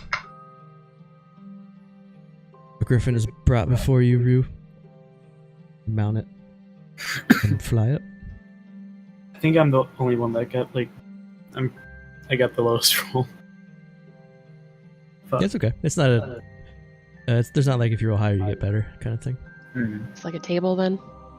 Yeah. Yeah. I'm interested in seeing what this table's gonna do. As you guys fly up towards Zantaviar. Oh, 54% Dragonborn? Mm-hmm. Oh, I don't like animal people. Gonna take me a second to set it up. If you wanna read that real quick. Oh, can you put that up again? What was it? Alright. You don't like animal people, says the cat. Yeah, you're an animal. What? Animals hate I'm an other apex animals. predator, and I hate other predator animals. They're not. They make me... So. It's my cat nature, alright? They're a threat. I'm territorial. You don't understand. Well, this is not your territory then. It is my territory. Watch out, everybody. She's gonna Cheek start against marking stuff. Yeah. Right?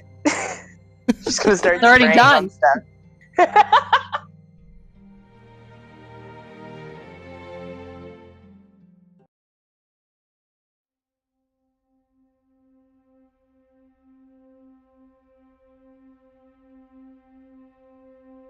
Rue, as you land as they're the last one up and you land, you're at the gates of Zantaviar.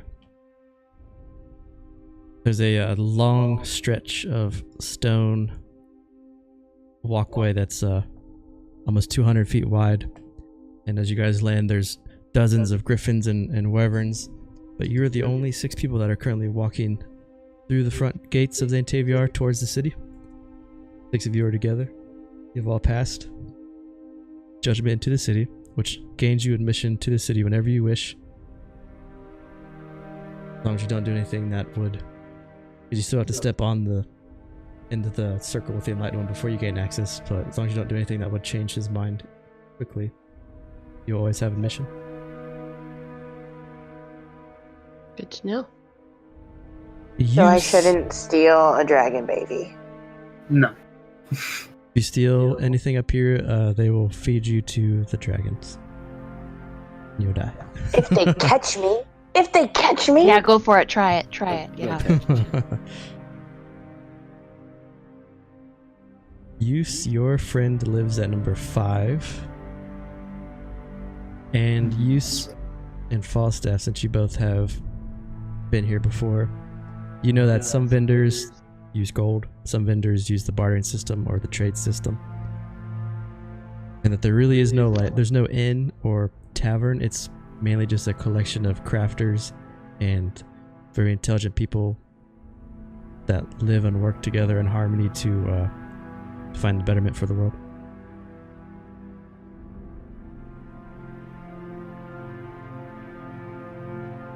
The 6 of you walk across the gate together. If you wish to talk anything, it's about a 20-minute walk to get there. Where does the wise woman or the wise person I'm supposed to speak to live?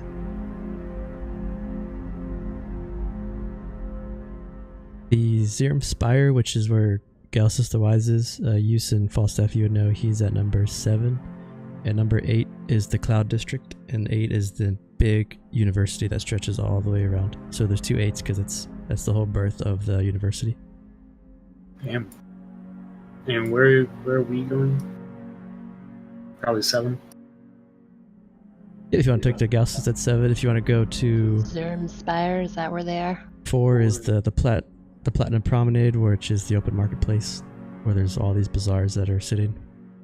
7 is the Zerum Spire. 5 is Use's friend. 8 is the university.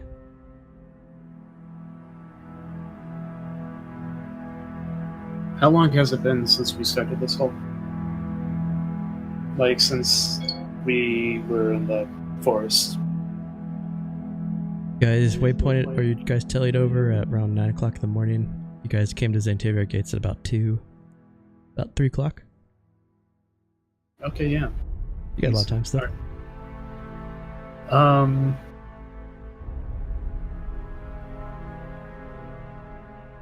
I mean, we can look around if you guys want before we go. We have a lot of time.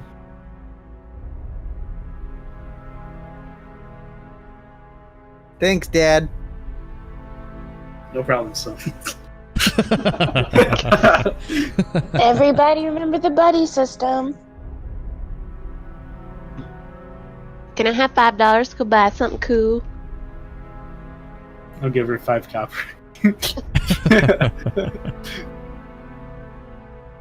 Walking into the city, you walk past 2 giant statues, both depicting Candruss, the ancient platinum dragon. And as you walk in, you notice that a lot of these people are dragonborn of all colors. There's a lot of elves mixed in, a lot of half-elves, and there's the largest number of tieflings that you've seen at one place ever is walking around too. Don't see many humans, don't see many dwarfs. But as you get a good look at the city, everything is bright. There's stalls and there's like basically anything you can imagine that you'd like to buy is just strewn all throughout this marketplace. There's no rhyme or reason. There's a blacksmith next to a food shop, and they kind of just pick their spot to get where they can. It's also kind of startling because as you look up, you can see these large waterfalls are set up to fall down in certain parts of the area to supply water, but they just kind of form out of nowhere, and then they run off the sides and start to fall down the mountain, but they never touch the bottom. As these waterfalls go off the sides of the cliff, they only go about 25 to 30 feet, and then they disappear. It's almost like it regurgitates and goes up above the city, falls down, and then as it flows off, it goes back up again. Weird.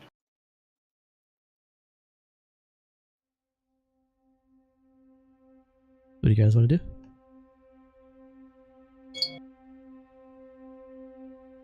I might have to go talk to Harash and see if he happened to have my wand of warcasting or whatever. That +1 wand I have. Or had. Left it behind when I went and met up with you. I haven't met this friend before. Well, 2 years was a long time. Hey, Yus, do you know where some wise person lives? I'm supposed to go see some wise. A lot of people call themselves wise here. Did you get a name?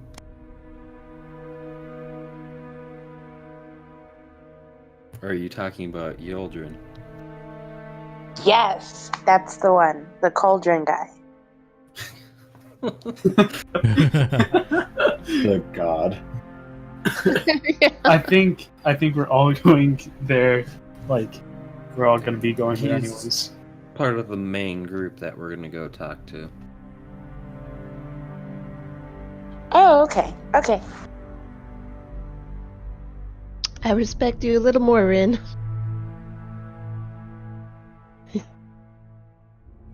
Oh, I just want to twirl around in my cloak and feel it. It's so soft and silky.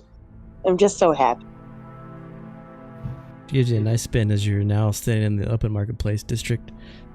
This massive bazaar, and there's just commerce and all these. It's a blend of all these races that you usually don't see grouped up much all together.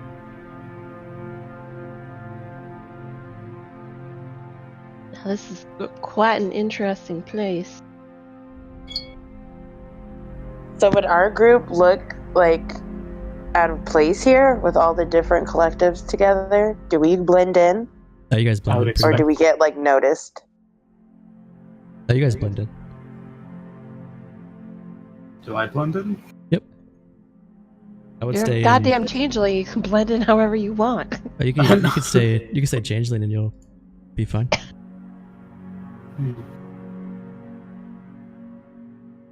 Where are we going? Hughes is going to go see his friend. So I guess while we're waiting for that, we can just browse the market. Just a suggestion too, since we're going down there, we might want to grab a couple scrolls of Revivify. Yeah, I can't be everywhere at once. I think we already have one in the bag, but yeah, we have one. I'll look around for maybe 2 more. Okay. So if you guys want to buy stuff here, what'll happen is you'll roll to see if you speak with someone that wants to sell gold-wise, or if they want to just trade.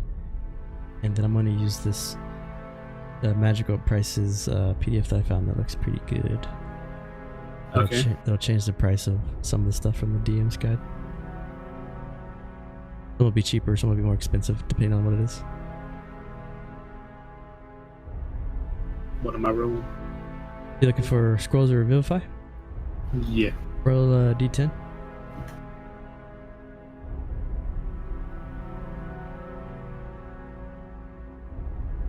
Let's see here.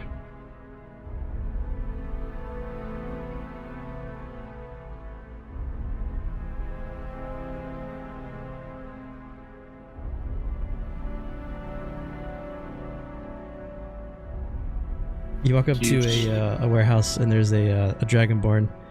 He has a bronze complexion, and he stares back at you. And all over his table and behind him are bookshelves, and there's all these rolled parchments and tomes all around it. And as you walk up, he leans forward. Oh, changeling! I haven't seen one of you in quite some time. It's good to see you. What can I do for you? Looking for a scroll, or a couple of scrolls of Revivify. Revivify. Just so you know, before we get this started, I don't barter. I expect gold for my purchases. Okay. I can provide gold. Let's see here. Revivify.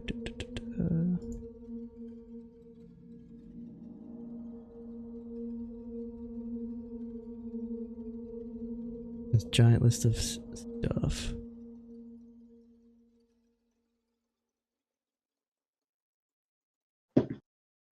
How many scrolls of Revivify would you like? Would you like to run a tally, and we'll set everything on the table that you wish to purchase, and then if you purchase enough that I think is content, maybe I'll give you a discount. I was thinking about 3 scrolls of Revivify. He turns around, and you see him start to rifle through these hundreds of parchments, and he picks a couple up and looks at it, and he puts it down. He picks another couple up, turns around, he lays 3 rolled up parchments in front of you. 3 scrolls of Revivify. 320 gold per scroll. Oof.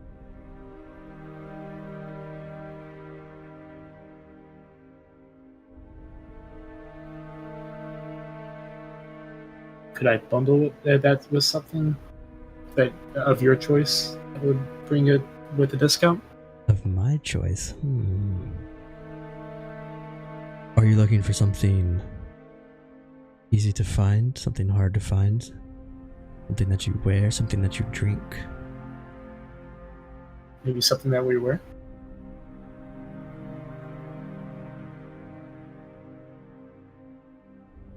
Roll a D100.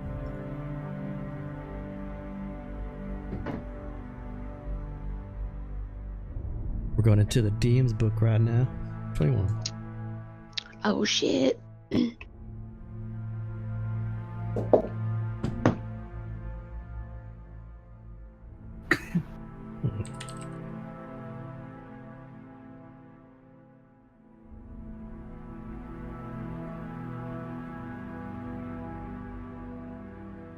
I'll give you 2 choices, and then you let me know if either of these are interesting. And if they are, we can discuss prices. And as Jax is talking to this Dragonborn, what are the rest of you guys doing? Are you kind of around him, watching? Ulru's gonna be kind of nitpicking at things, looking at them. Staying around the group though. I'm gonna look at other vendors. Is anybody selling like magical items? Yeah. Besides the guy that's in front of Jax, who has a bunch, there's a couple other guys next to him that are each have their own. I want to go booth to and one of they all their have different tables. things. Okay. So let's- I'm distracted by something shiny. okay. What about you, Static and Falstaff? I'm just chilling behind Jax. Okay. Yeah, keeping a low profile. I can offer you a. Oh, go ahead. Sorry. No, never mind. Didn't you just go to visit his friend? Yeah, Yeah. kind of split now.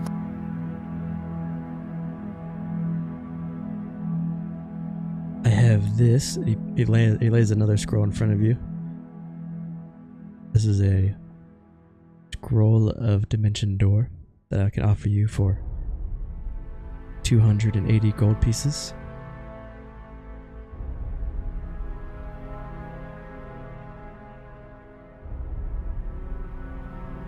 And then I have this as well, and he lays a, let me find it for you.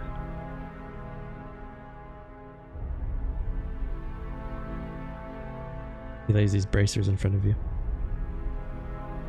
These are very powerful bracers. They give you +2 to your armor class if you're wearing no armor and using no shield. I look over at Falstaff. I Does he have armor? I perk up a little bit. But these bracers are very powerful. I would need... The bracers alone, I will give you the bracers for 5,000 gold. However, if you buy the bracers and the 3 scrolls, I'll give you the bracers for 3,000 gold.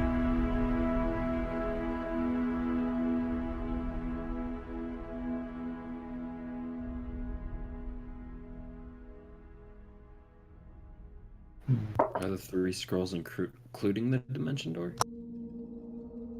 Yeah.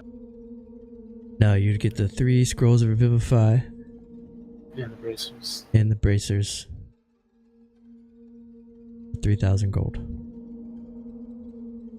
Oh, just for 3,000 gold? Yep. Or 3,960 for the Yep. Yeah, you're right. So Okay. you get the 3 scrolls and the bracers for 3,000. Ooh. That would leave us with 960 gold.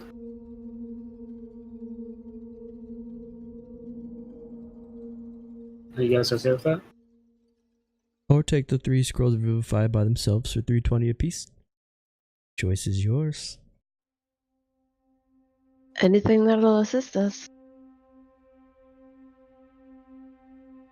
I Alright, I'll buy it. Okay. Taking all of it? Gold's not gonna matter tomorrow if we're dead. True. So the Alright. versus defense require attunement, and you just can't be wearing any armor to get the benefit. Does Falstaff wear armor? No, he's naked. I have a wonderful set of where I is think it? it's studded leather. Leather armor +1. Hmm. Give it to And you, what's your Sir AC? Rue. Oh, yeah. Yep. Hmm. Which one looks more defenseless? You, sir. I only have one magical item. Alright, so the use. Alright, sounds good. I I'll give can't him a die, call. so it's alright. It was a pleasure doing business with you. He takes your gold and puts it in a chest behind him. Have a good day. So, Lady Pennywinkle, next to this dragonborn, you see a small goblin behind the desk. Ooh. Can I help you? Well, hi there. Do you have any magical items? I do. What do you wish to? What are you looking for? I don't know. Maybe something that can help me communicate with my Jebby?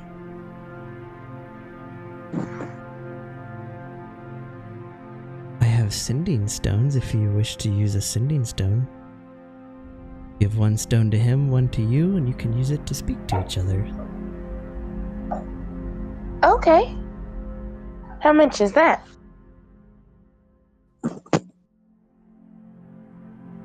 Roll a d10.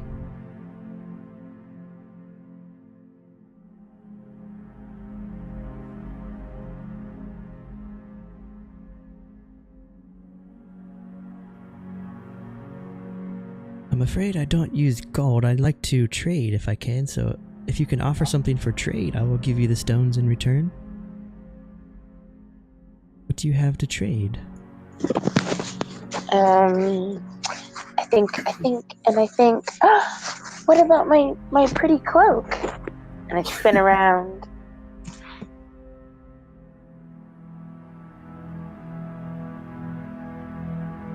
Make a The persuasion. color would just accentuate your skin tone.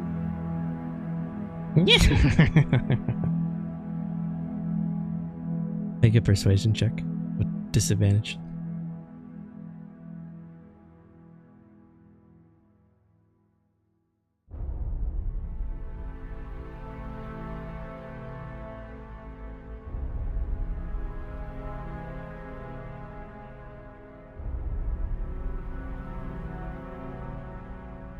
I do like the cloak, but I think I need something a little more. Maybe the cloak and something else for the stones.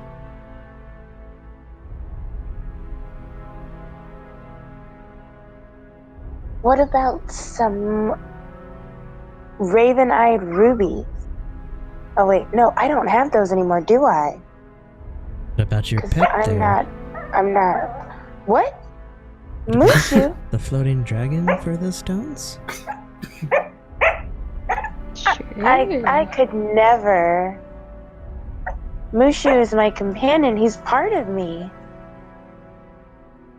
I understand. I do like the cloak, but I need something else in return.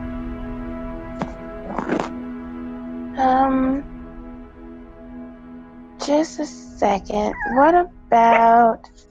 What about that amulet around your neck? That is nice. What about my ghost lantern? Oh, wait, no, I need that. If we're gonna go into battle, I need that. You want to trade the ghost lantern, he'd give you more for it. Say I would let you. No, because I have to keep it, because if I die, it brings me back.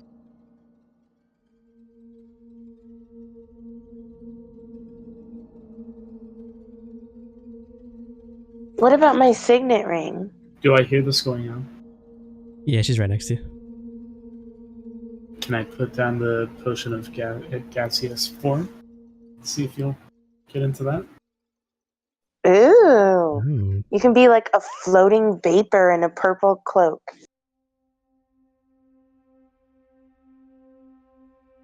Potion of gaseous form and the cloak for the sending stones? Make persuasion with advantage. Me? Ren.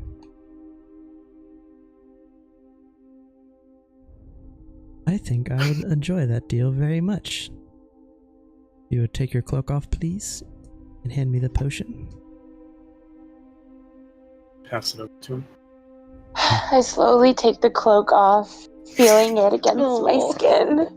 Did you just buy that too? Yeah, like Right? the same day, like an hour before. See, I was planning ahead, guys. I was planning ahead. And it was just 1 gold, It was too. only a gold piece. Exactly. This is perfect. She puts on the cloak that you gave her and she spins. She's like, she hands you the sending stones. So you have to just give one of the stones to Jebediah next time you see him. And let you guys talk back and forth once a day.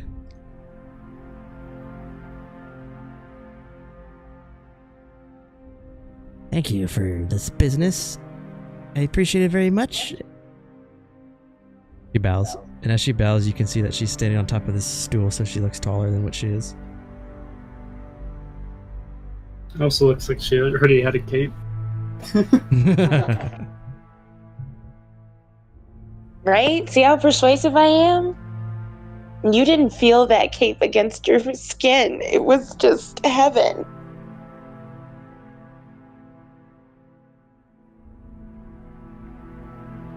You guys want to follow Yus to the house, or Yus, you want to go by yourself? Does not matter to me. I'll follow. Does anyone else want to do anything in the marketplace? Nope. Ooh, are there any animals? Can I buy a temple dog? We're Oh, about to no. go into a goddamn dungeon. We're gonna go broke. Hey, if we win that gladiator thing and we get a keep, we'll need a temple dog to guard it. See, I'm thinking ahead, guys. It's for the group. We can just rake in like our pillars around our keep. There's no Fine. there's no You exotic guys are animal party vendors. movers. There's no exotic animal vendors around here right now, anyways. But you get the sense that these vendors seem to change throughout the day, or maybe every couple of weeks. You might not always see the same person when you come back. Fine. Follow Yus. You lead them to a mansion that you know that your friend lives in.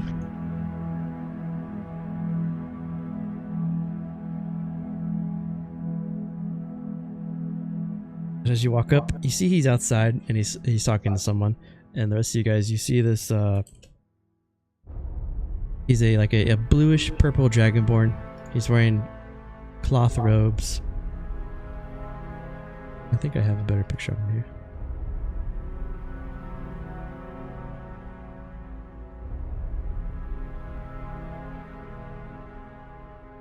Harash looks up and he sees you approach, and you see him say something to the person he's talking to, and the person walks away. Harash walks up towards you, and he gives you a hug, and he says, "Oh, my friend, it is good to see you again. Good to see you too. Been quite some time. Tell me, what has brought you a return to the floating city? Have you come to study?" No, sadly I don't have enough money for that again, but we're gonna have to seek counsel with Ealdrin and the other worms. Interesting. Something dire, I assume? Sadly, yes. You'll be happy to know that I have your wand still here, waiting for you, that you forgot. Yeah, I was a bit in a rush. I don't think I told you about those visions I was getting, did I? No, you just told me you had to go and see your friend, the druid, and off you went. As typical fashion for use, as I'm sure your friends know. Yeah. But tell me, what have you learned outside the city walls? The usual, some threat about to kill a bunch of people. Gonna have to try and get help to stop it. Well, sorry to inconvenience you. I It's not see an it. inconvenience, it just happens. I should have stayed in the city walls and went to study with the professors. Well, I don't exactly have what they're asking for lying around. Ah, yes. Well, maybe when you save the world, you'll gain a hefty treasure chest on the way and take some time to come back to the Quill.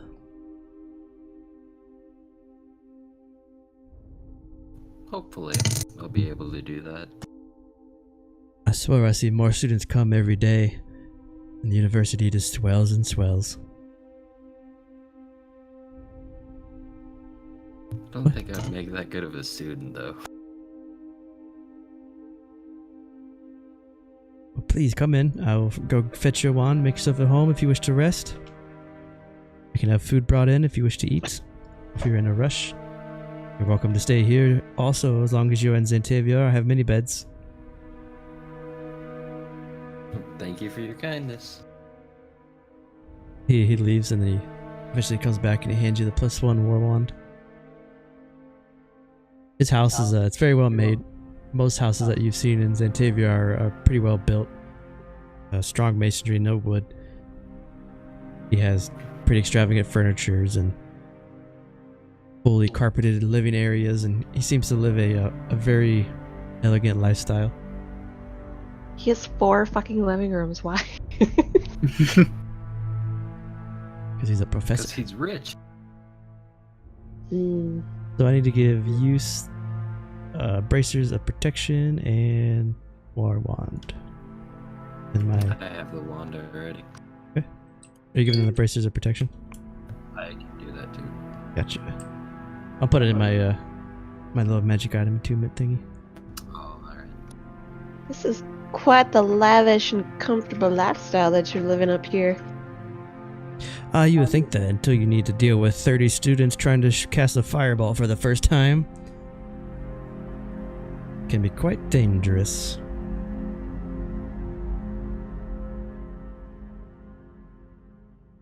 Please come in. Would you like, May would have you like a started a meal? forest fire here and there. Are you hungry? Would you like some food? I'd be down to eat. He leads you into his dining room and he sits down at his table.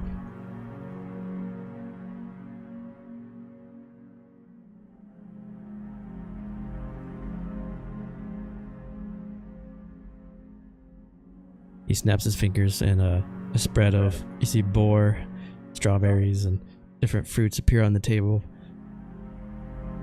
The glasses of water appear on the table in front of you as well. Grabs his glass of water and he flicks it and turns into wine. He takes a drink. I didn't do Get my that blast, correctly. I flick it. Keep flicking it because it's not working. What do you wish to drink there, Sir Gnome? I don't know, it just seemed like a cool trick. I feel I've messed up the vintage. This is not what I flicked.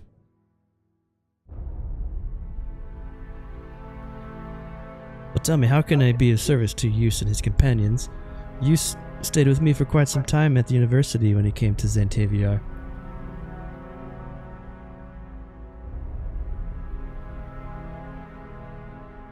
Do you know of any way we'd be able to set up a meeting with Ildren or any of the high up members of the I'm blanking out.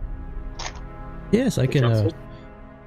I can get you access to Gelstis, and he may be able to get you up the ladder. But I'm afraid Gelstis the Wise is as far as I can take you. The Ildren is a very special case. Oh, But Gelsis Was will it be able Gels? to.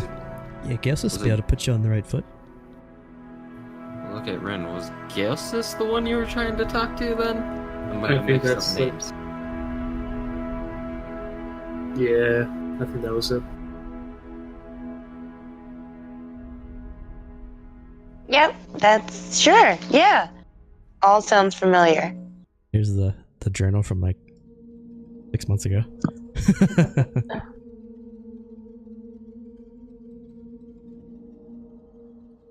Or in game like 2.5 years ago. Yeah. Yes, I could get you at least a conversation with Gaelstis, and then if he feels the need to continue the conversation, I'm sure he would do so. He's a very wise man, or wise dragon that has been around for quite some time. He was here during the founding of Zentaviar, after the Scale Wars.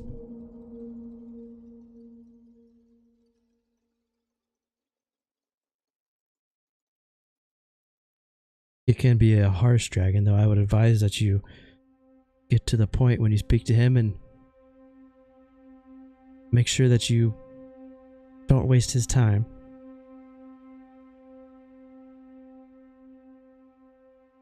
You can imagine it's very busy for Gaelstis to overlook or to oversee.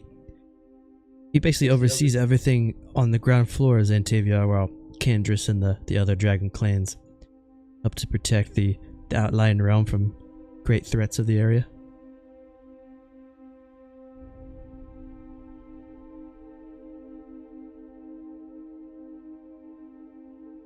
I'd be happy to answer any questions that you may have, or offer you what I can in support for my old friend here. He's a very gifted sorcerer, but he is kind of chilly. It happens. Well, of course. That's why I'm sitting over here. Now that I think of it, I never did ask. What got you interested in me anyway? Well, you are touched by the Shadowfell. It seems that you have acquired a very powerful artifact. Oh yeah. I think we pulled it from some mind flayer that was guarding something there. Is this a story that you wish to repeat, or is this something that best kept unsaid?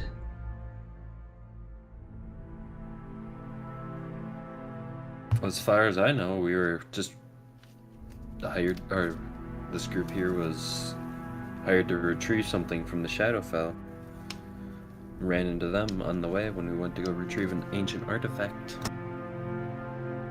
I think it was ancient anyway. I don't remember that much. Well, perhaps you could help us out. I mean, we are trying to speak to the Council of Zerm here. And from what I understand, speaking to these great dragons, a good conversation can make a great first impression for them. Could you tell us a little bit about each one? Maybe give us some advice to appease to their liking? Oh, sure. So first off, as you all are probably aware of, one dragon clan is not represented in Zentaviar, and you'll do well not to speak of them. That is You shall be named. the Bloodtide clan. You must shy away from speaking them in front of Candruss. The Bloodtide clan are the clan of Pedrick, the Dragon of Death, and were the ones that were involved in the Scale Wars. And I would even go as far as to say you do not want to speak of the Bloodtide clan at all once you're inside the walls of Zentaviar. If you see a dragon that bears a red or orange hint to it, know that it may have came from the Bloodtide clan, and you may want to give it a little bit of birth. Now I know there's some dragonborn that are decent, and you'll see some red and orange colored dragons here in Zentaviar, but always give them a look before you deal with them, just to make sure.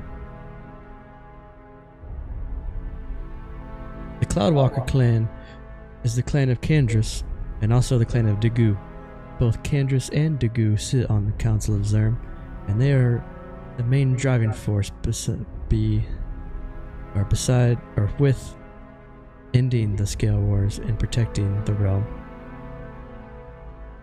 Cloudwalker clan is very big in Xantaviar and responsible for the birth of Xantaviar.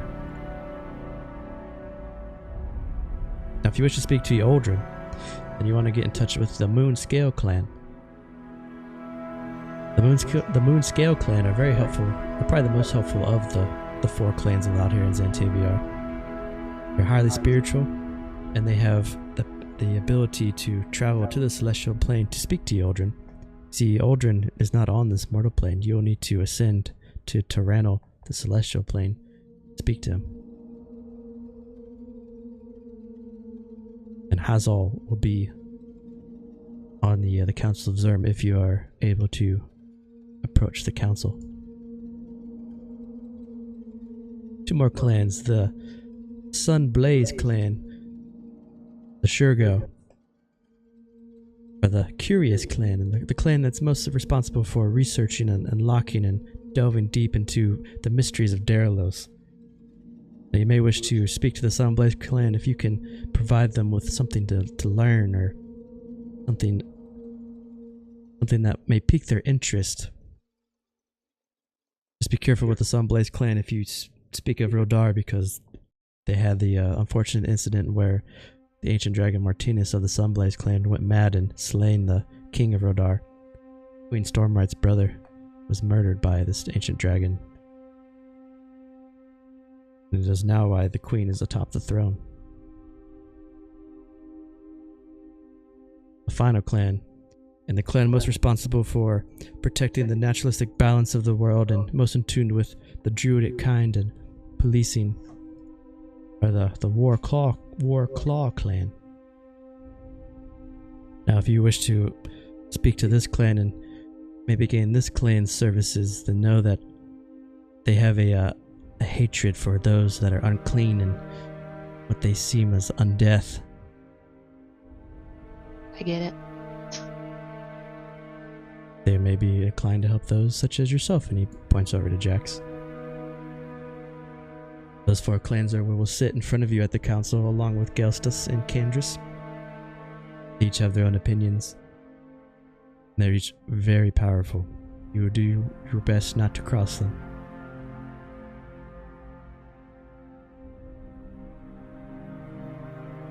I know that's a lot to absorb, but it is a very dangerous thing, and if you want to look at those again, you can go into locations, Xantaviar, and they're all under there.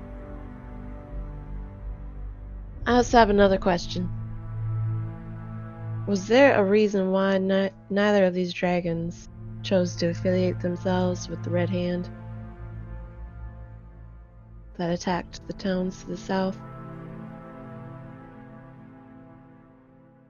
Partly out of fear of Candruss, I would assume. Partly out of... Sometimes a rogue dragon may leave the clan and be shunned, and they will hunt him down if able. Unless it is that dreaded Bloodtide clan. The clan that we will not name in these walls.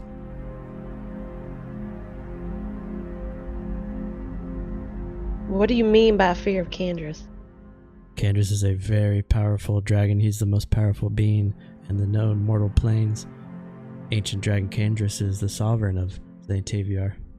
He was the one that helped Eoldrin land the final blow that sent Pedrak to the abyss.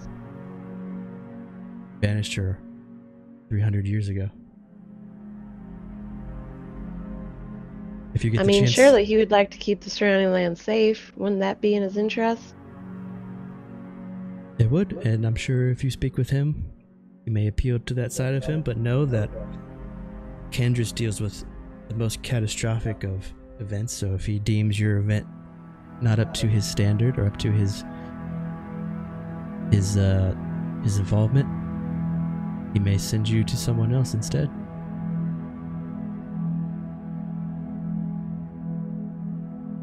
Candruss may only get involved if the entire world was a threat.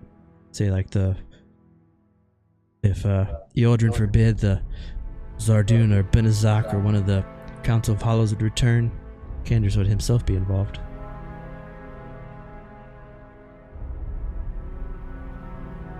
In the meantime, people are ascending to godhood for evil deities, and hundreds of people are dying, and they still chose not to interfere. You may wish to ask him this. Ask him why he did not interfere.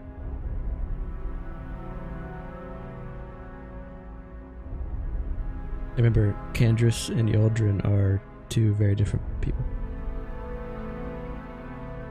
Yep.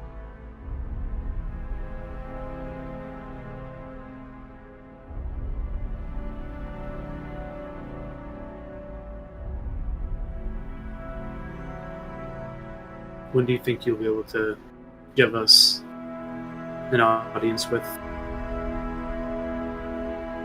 Gallery? I can speak to Galestus here soon if you wish to give me some time. I'll send him a message and I'll let you know his reply if you wish to take a short rest. I have beds upstairs. It'll only take me a couple minutes to send the message, and then I'm not sure how long it'll take for him to reply, but that's what I can offer you.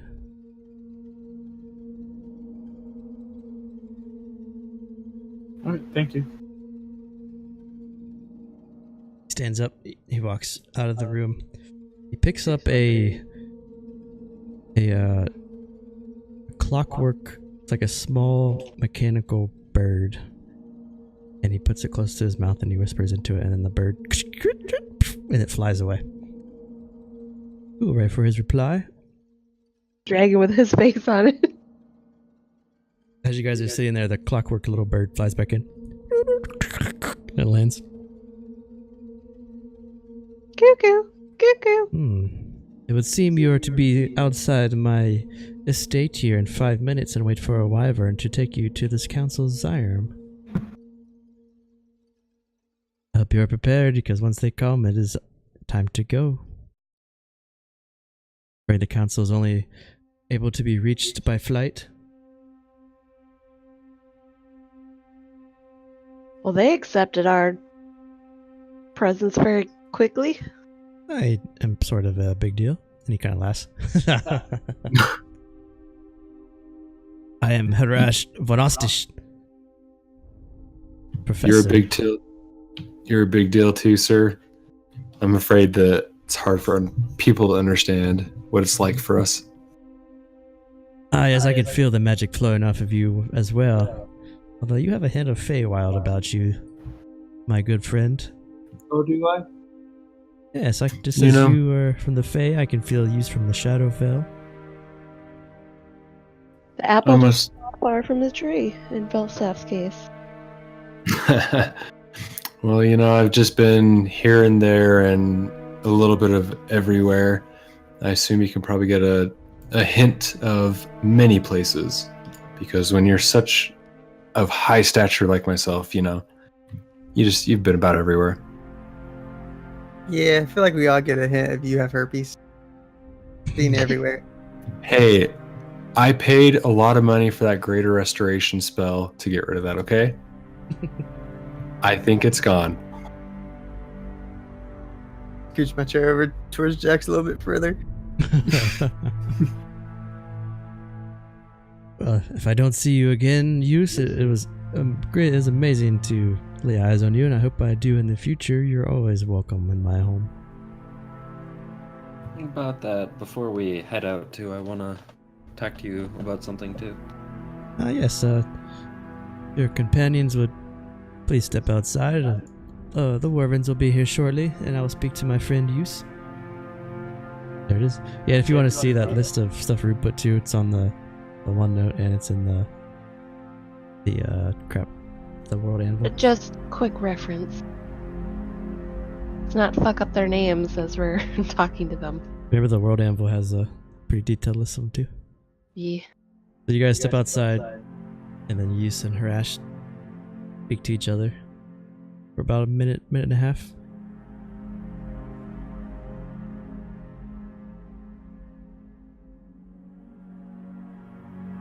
Alright, let's see what these big old bad god dragons are all about. Do we have a plan of what we're gonna say? Absolutely not. You guys have about 2 minutes to speak as you guys fly side by side on the back of these Werven before you reach the top. Probably have like, so What? If you guys probably want have to some boat. Oh, sorry. Go ahead. No good.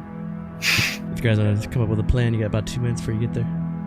All right, did I already What's the forgot his plan? name. What's the harass. plan? Is this like a gauntlet of speaking to these members, or are they all just going to be like, probably though, right? They're not going to be in the same room. You're not sure. No, they're big Just- old bad dragon gods. They all have their own room because they're super arrogant. I'm guaranteeing it right now. Just think of the worst job interview you've ever had. That's about to happen. I'm ready for this shit. We prepared it. Are you ready for this? Just Just like I'm gotta- gonna do on Wednesday. Just try to appease to their likings. Try to be truthful. Unless Speak you're of- really good at lying. Speak of trying to set a democracy, giving them Wait. power. So are you challenging me to see if I could get away with a lie, Jax? Because that's what it's No. sounding like. I don't think you can get away with a lie. I think I'll- you could. I I'll don't take think your you mouth shut. You know, I Surely don't he's know the if son of the most deceitful man in the whole land of Derelos. I'm sure he could. I would never think about lying to these guys. I'll mend What your about- mouth together. together. What about you? You've been here before. What do you think? What do you mean? What do I think? What's the best way to approach an arrogant dragon? What the hell should I know? Flatter them? He Fire hasn't been them? up. He hasn't been up here. You yet. hit it right on the head. Oh, he Flattery. did. Yeah, he did not go and speak to the Council of Zerm, but he's been here before. All right, I was I'm not the best with doing flattery. I'll try not to disrespect. We'll keep it at that. That's a pretty good goal. The six of you land as Falstaff finishes his sentence. And you land in front of this, at the very, very highest peak of Xantaviar. This is far above the towers, and it's just, you're 2,000 feet up. And as you land, you see Gaelstis the Wise standing in front of a large tower. There's 4 large seats, which is marked by the blue areas. And then above those 4 large seats is a higher rise. And you imagine that's where Candruss will perch. And as you guys land and the Warvines sit there and they wait for you, Gaelstis stands. He looks down at you. He's a dragonborn. He looks pretty up in age. He has a light brown, light gold complexion. And he looks down at you. Come, make your way up here. Alright, I'll make my way. I've gotten word that you wish to speak to me in the council about deeds of great threat to the world of Derelos. So please, step forward. Tell me of these deeds, then I will assume, or I will decide if you are worthy to speak with the Sovereign. Y'all remember when I said arrogance? Got it. You have not earned the right to speak that way, Tabaxi. Yeah, Tabaxi, show respect. This is Gaelstis the Wise. I've heard stories of him from all around the world and his greatness. Hmm. Look over at him. It's true, you know. People do talk about you. Wink Just- over at Rue. Well, I'm just gonna be direct and say we discovered a threat that's forming underneath, or within the crucible of the, or cradle of the war god. And should it come to grow into its full power, then it's going to do quite a bit of damage to Derelos. Cradle of the War God, you mean Torm's cradle? Yes. Yes. Something And- is using the ley line that flows through that area. Yes, the ley line that was used by Elisha to ascend to godhood. Currently, Oh, so you all are aware of that. Yes, we were aware after the fact that it happened, yes. yeah, they weren't really told because we didn't go to. Anyways, If anyone knows about it, it's going to be these guys, people. They're wise. anyways, if we went with our current plan, like before coming to you guys, we would have killed the child god, and another evil entity in the world would have tried to take the ascension. A lich, the current leader of the Fallen. I don't want that to happen.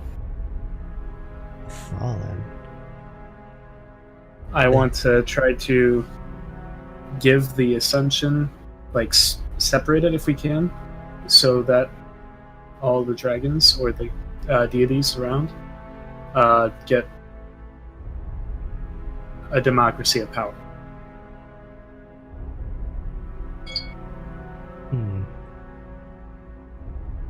So the Fallen is behind this, you say? They're not behind this, they're...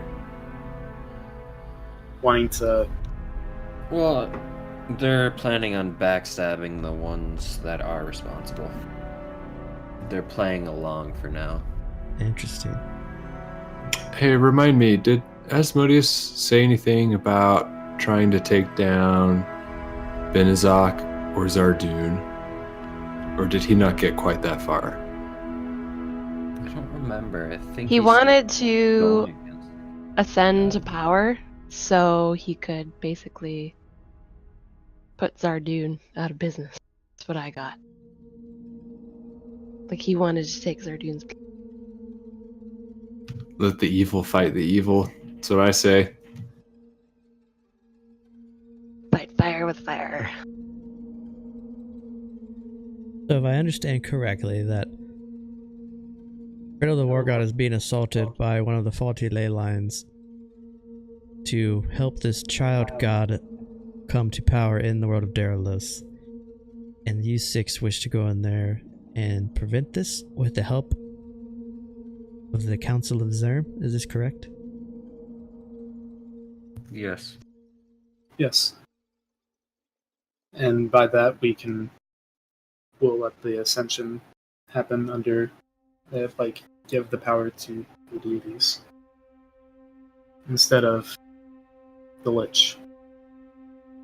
Use or Jax, whichever one wants to roll. Roll persuasion with advantage I'll do it. based on the other one. Okay. Helping.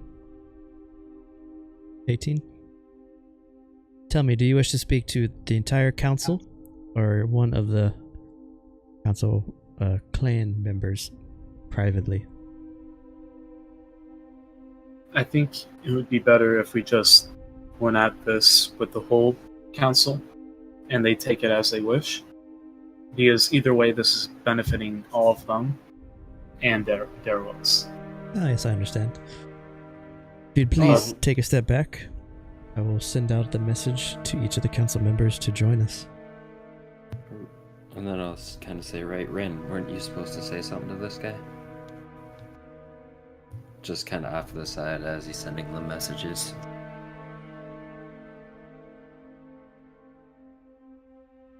Is she there?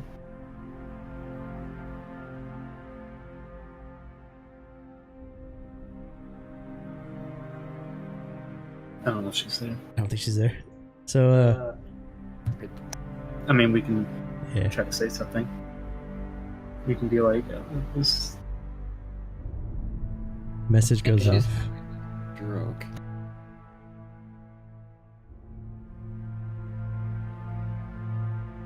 I don't know.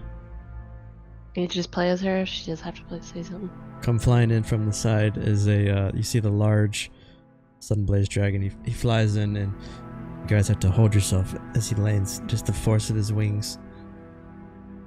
And he lands on his perch in front of you. And you see Shurgo, the Sunblaze clan.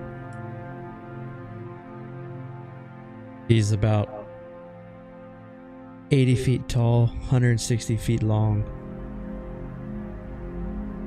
And he lands on this perch and he sits up and he folds his wings down. And he looks to Gaelsis and he nods. And then as he nods, the Moonslayer clan member Hazel floats in a little more gracefully.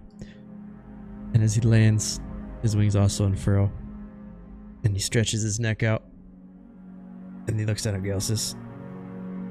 Good to see you.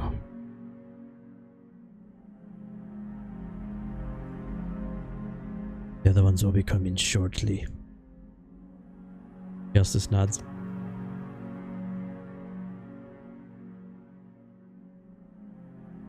Both of they the sure get big, don't they? both of the dragons, just these ancient dragons of their clans, are just sitting there, chest up, wings folded.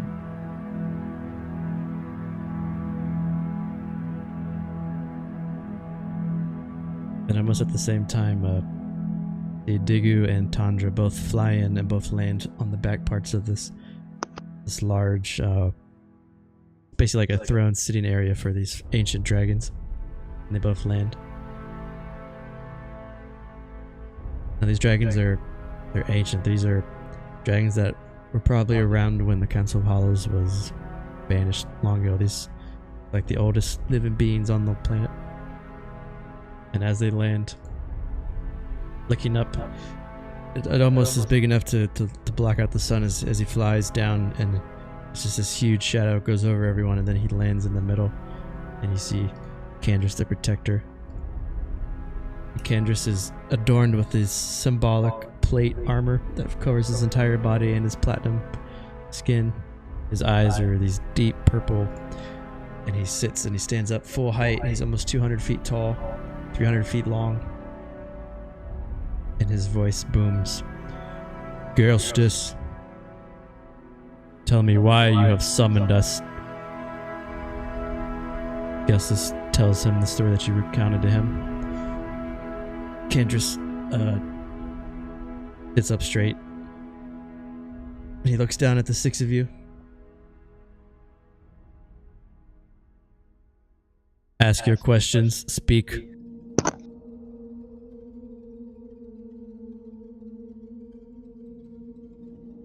I'm just slightly intimidated right now. Do not be frightened. For I am the protector of the realm. I will always protect everyone under my watch, and you are members of the city of Zentaviar, the floating city. You should know that I mean you no harm. We wish to pass on the Ascension, so it's separate for all, like it's a democracy for all deities. You speak of ley lines. Do you know how this entity is absorbing the ley line? Is it through magical means? Is it through mechanical means? It sounds like it may be magical, but it could be both. The ones that we know are down in the cradle with it are a hag, a death knight, and what was the third one? Maybe that. I thought there was 3. But there was a hag and a death knight down there. If this want-to-be god is absorbing the ley line through mechanical means, all you will need to do is destroy the mechanism. Destroying the mechanism will send off a chain reaction. The power absorbed from the ley line will be lost, but the ley line will be healed by the power of the Warclaw clan and the naturalistic balance of the druids' groves that will emerge. If the ley line is being absorbed by magical means, then we may need to find a way to revert this power, either back into the ley line or into another being. Okay.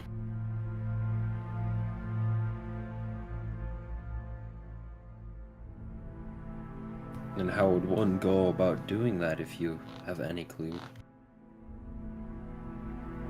The being must be strong enough to absorb the entire burst of energy at once.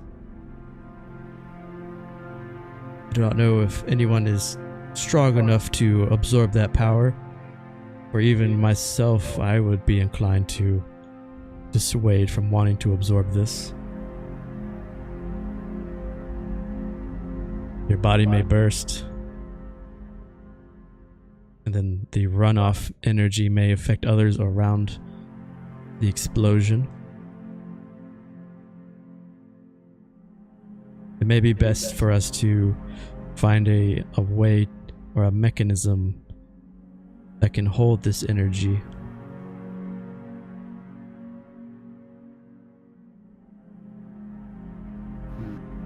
But in my 800 years of existence, I have never encountered a mechanism that would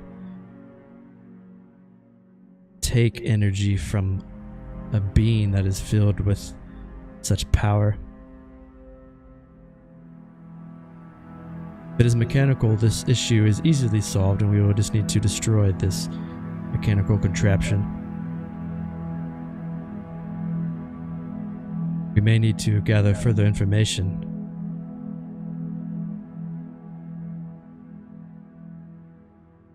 Which may be hard to do from what I understand. Once you go in, you're not able to leave.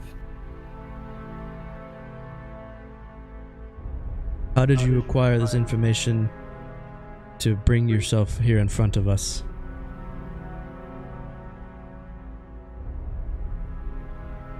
The Lich told us of the beings down there, and that he is zapping the information, like the ley line. Did Lich tell you the full story of how this child god feeds? I don't believe so. Then he is hiding information, and we will need to figure out how to extract this from him. For the good of the planet. I understand your wish to spread this power across the deities. The Holy Trinity has not spoken to the mortal planes in some time. I do not know how they would react to such power being spread amongst everyone. It would almost be best if we could figure out how to put this power back and repair the ley line. But we could speak to you, Aldrin, if we find it necessary after convening with ourselves, and see if he has another idea on how to disperse this energy and this power. But I believe it might be best if we can just maybe either put it back or let it go on its own and just fade away. Do you think we could set an ambush up for the Lich? Try to capture him? And then try to extract information from him? We may be able to do this if you wish to find a way to, or if you wish to combat the Lich head on. I think either way we're going to have to do that. He's the one that gave us one of the runes, and he wants to ascend. So I assume once we kill the child god, he's going to come in right afterwards.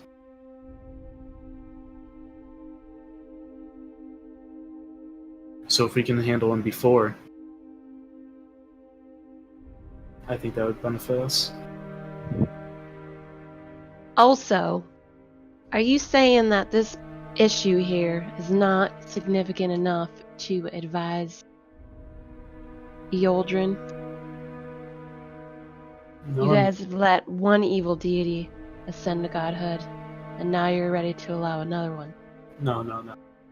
They're talking about it amongst themselves after we were talking. We have not decided if we wish to bring this to Aldrin or not. That's what he's saying. Yeah, I know. Once we've gathered all the So- information, we will speak with him, or I will speak with him, or Adigu will speak with him. Oh, sorry, Hazal will speak with him. And then we will make that decision. Understand that a deity's time is very precious.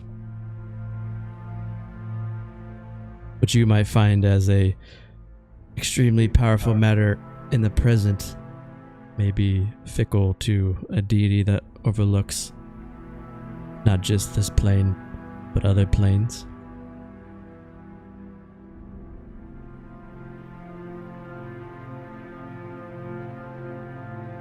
Shurgo, the Sunblaze clan, speaks and he says, what information can we attempt to discover from this cradle? And what can we learn by this child god? For we have never seen a child god in our world before. Is this something that we need to look more into to prevent in the future? I think so. Well, I mean, I'm kind of curious what's going to happen. We could just kind of let it play out. I mean, they basically found a way to manipulate magic and siphon and control it to their own needs.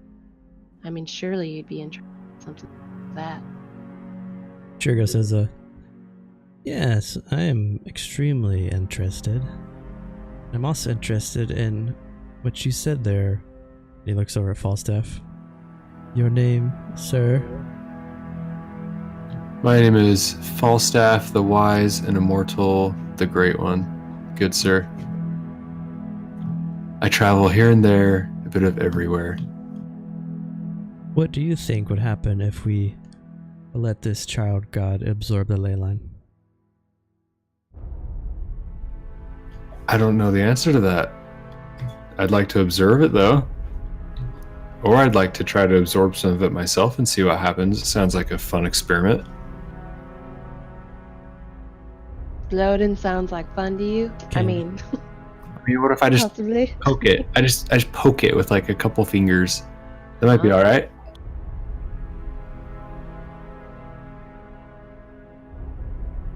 Candruss says, that is an option if you wish to try to take the power to yourself, although I'm fairly certain it will kill you.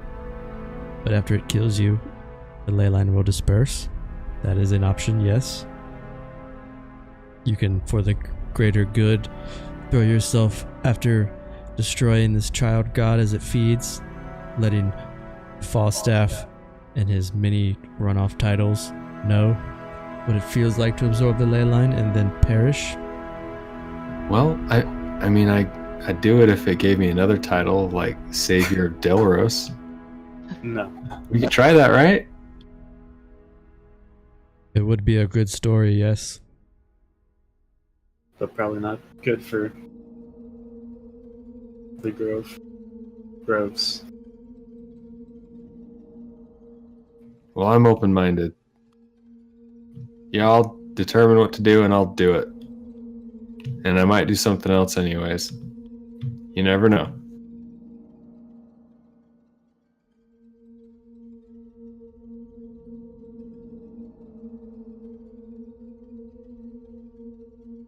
Cloudwalker clan Digu speaks and he says,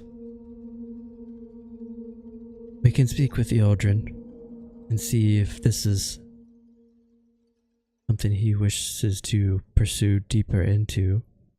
Although he did not find pursuing Alasha Dvarhun into the Underdark as a matter.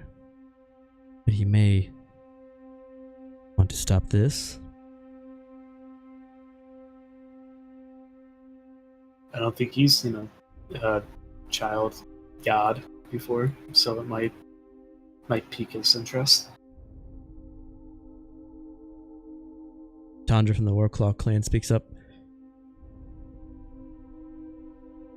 If this god feeds on this ley line, He is preventing the Fey-touched forest from reverting back to its naturalistic balance. He is preventing the grandfather tree from blooming again.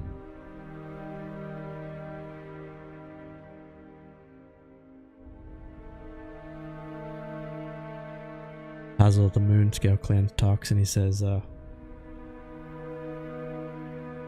then we must help these adventurers and maybe speak with others to also send into this cradle.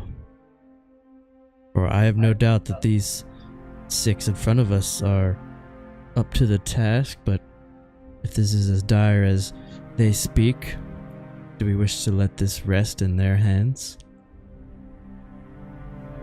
I think it'd be helpful if we had more allies with us there.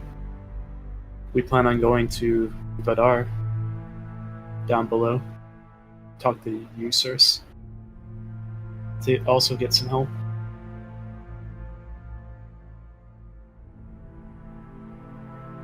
You know, the thing that I think I'm worried about the most is there's a Death Knight in there. How do you kill a Death Knight? Stab them enough until they stop moving. We already fought one at the tree, remember? Just keep poking him? Yeah. I don't remember this, but Hugh hacked okay. himself. Hugh was under Lord Soth's protection. But he was a Death Knight as well, I believe.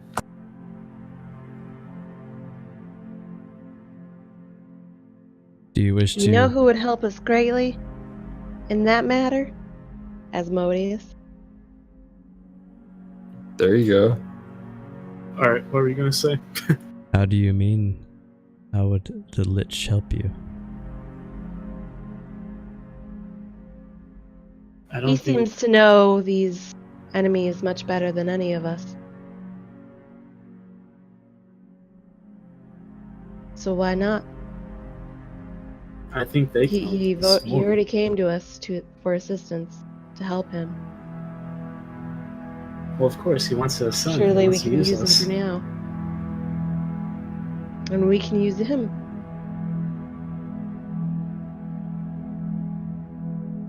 You wish to take aid from the Lich and then, once the time is right, use him for your gain, and then once he is expendable, expend him?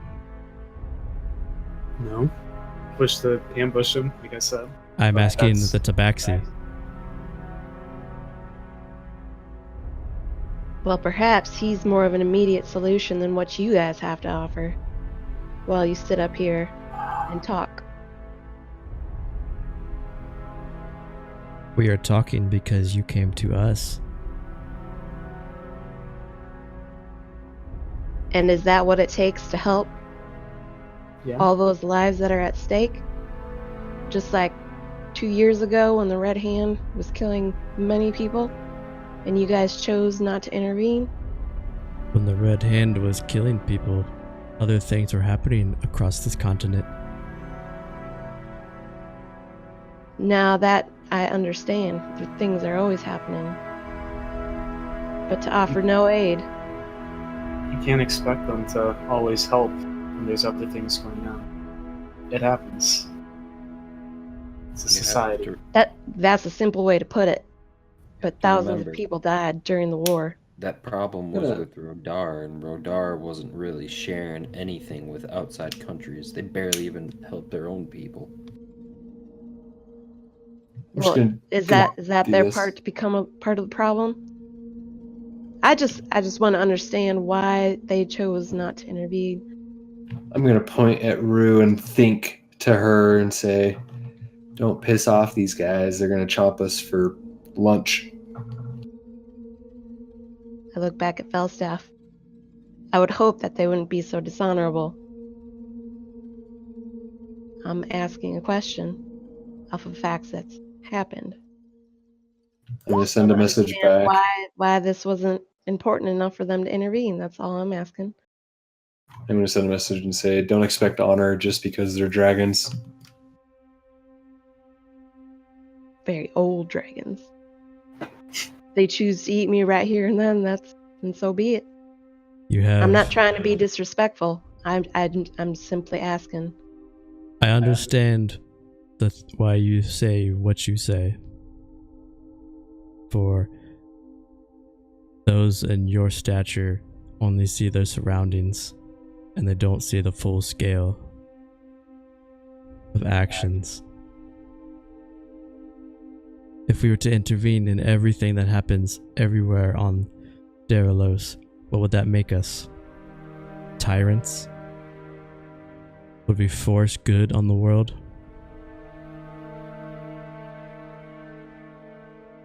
Sorry, I'll be right back. You're good. Or do we pick what we think we can help with at the time? As long as it is not a major threat, but who are we to say if an orc clan wants to take a part of the world instead of a human clan? Are the orc clans not entitled?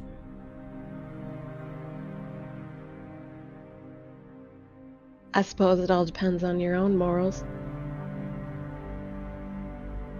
I guess you guys do call yourself gods.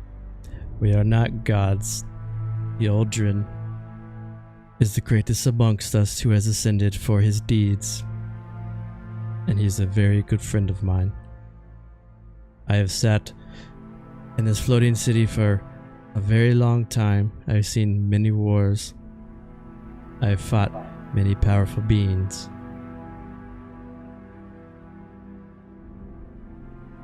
I understand that because you may have someone that was lost in the war, that it affects you deeply. And I understand that your life expectancy is not what mine is. But know this. I will do what is in my power to prevent the world from changing into something evil. But I will not step in front of a race trying to better themselves in the ways that they believe. And I will not step in and block any type of religious acumen to any of the deities.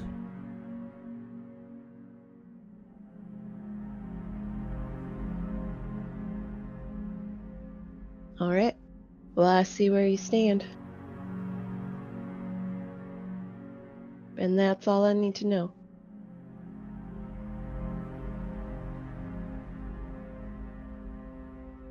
Does anyone else wish to have input before we convene?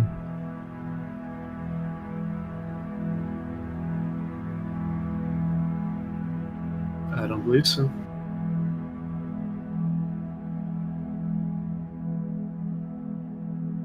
In a huge rush and almost shaking the tower, all 5 dragons lift off at the same time and fly out of the horizon. And the 6 of you are left standing there with Gaelstus.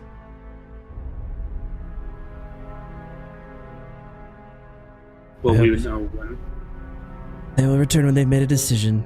I do not know how long the decision will take, but it usually doesn't take too long. I think that went well. I feel like it did too. I'm gonna hit my head and I was like, shit, I just remembered who the third person was. It's Varys. Oh. Shit.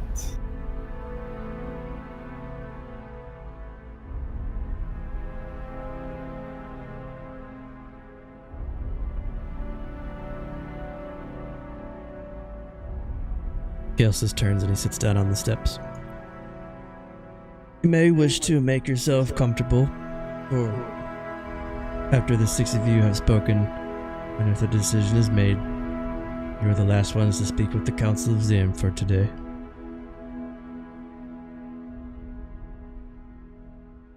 I'll sit down. Gonna lay on one of the crystals. Yeah, I was thinking about doing the same thing.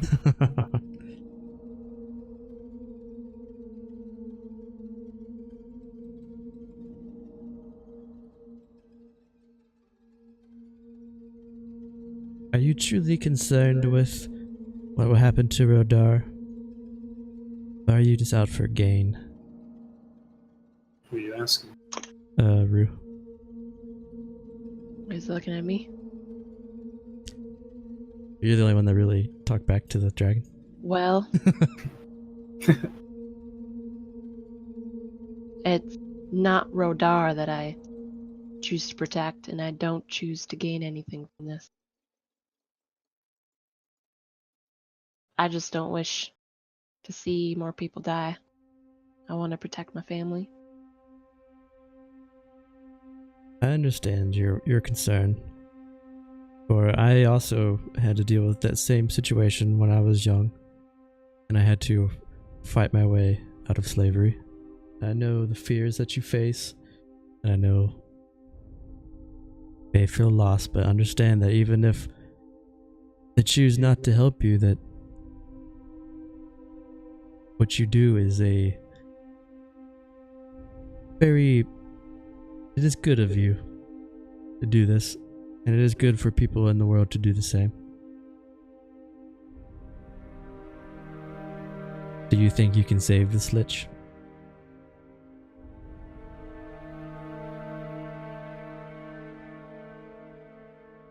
Or you can save a lich if you destroy his phylactery.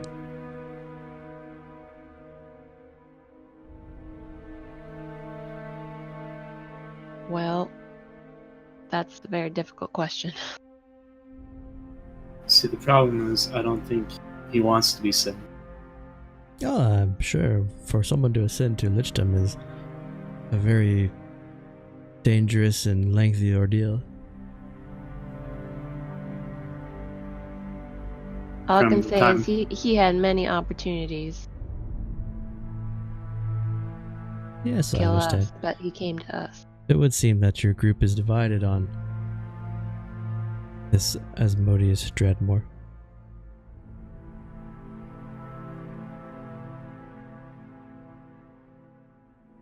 We'll just say the good and evil scale is a very wide spectrum. There's good and evil. There's always a gray area in between. Because I make gray stories better than WoW.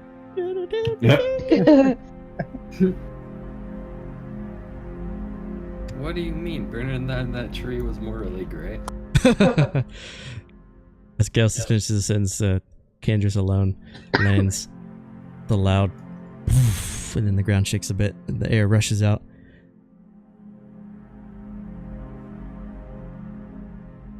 Galstis, the 6 of these will come with me and ascend to Tyranno and speak with Ealdrin. What? I wasn't ready to meet a god. Look at Rune, see it. Hey, look, they're willing to talk to us. How humble of them. I would advise you not to speak to Ealdrin as you spoke to me, for I am the protector, but he is not. So, Root. don't So be you're an saying asshole. his scales aren't as thick as they look. Alright. I am saying that he will not care.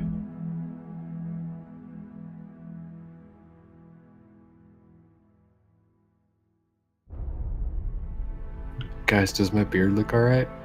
Is it in, good condition to meet a god? You have some porridge in it.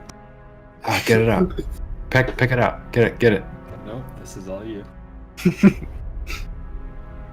It's a bit messy too. You might want to clean that up a bit. Azul has went ahead and she has spoken with Ealdrin and informed him of the situation. And has informed him of each of your individual situations with the situation.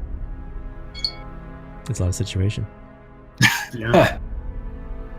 Situception. You will step through the transportation portal that Galstis will rise. I wish the 6 of you the best of luck. Thank you for all the help. Candruss flies up into the air.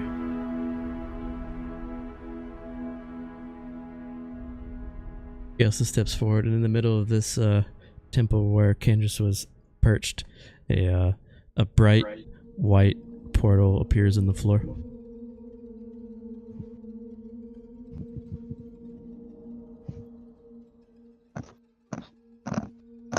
One sec.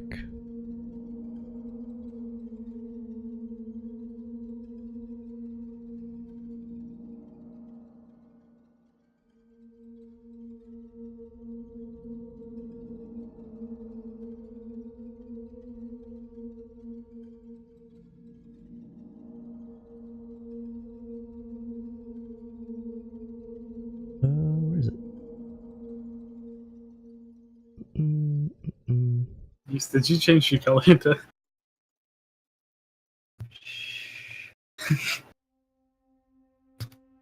What the hell? You have some fun before we got here?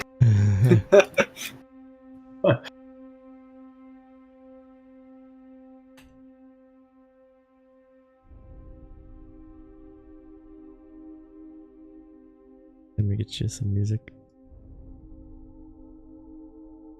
They just keep getting bigger.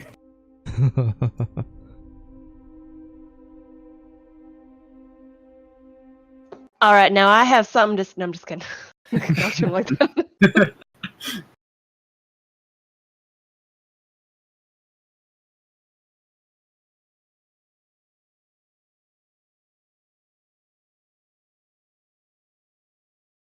Is this my music? There it is. Nope. Nope. I was like, "Where's the music?" Here we go with this music. Maybe. You guys step through a white light, and as you do, you appear,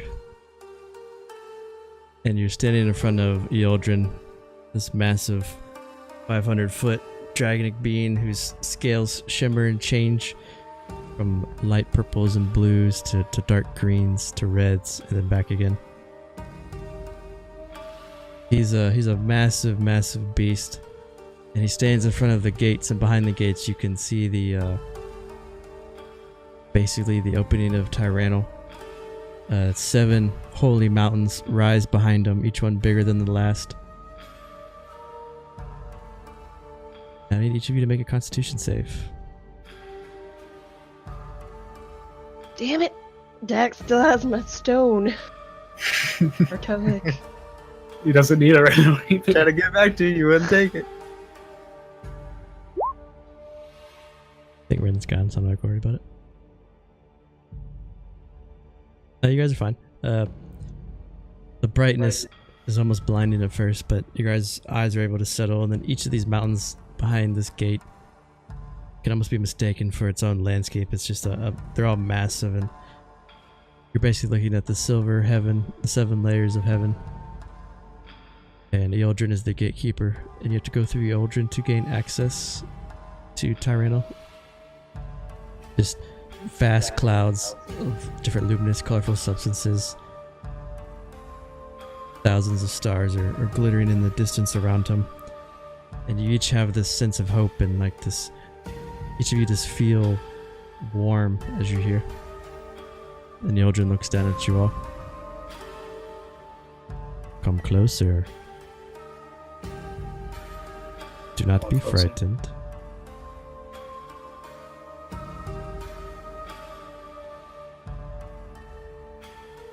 Is that as close where Falstaff was? I'm gonna touch his claw. He doesn't stop you. Wow. When you touch his claw, make a Constitution saving throw. Oh, shit. Dead. Right.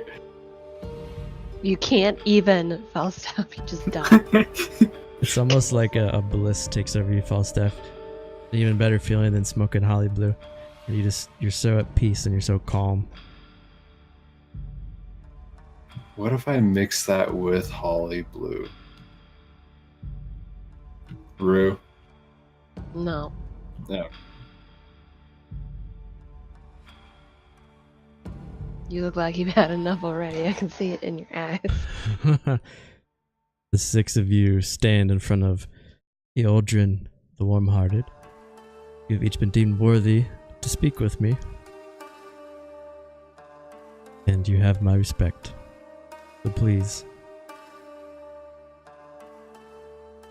What do you wish from me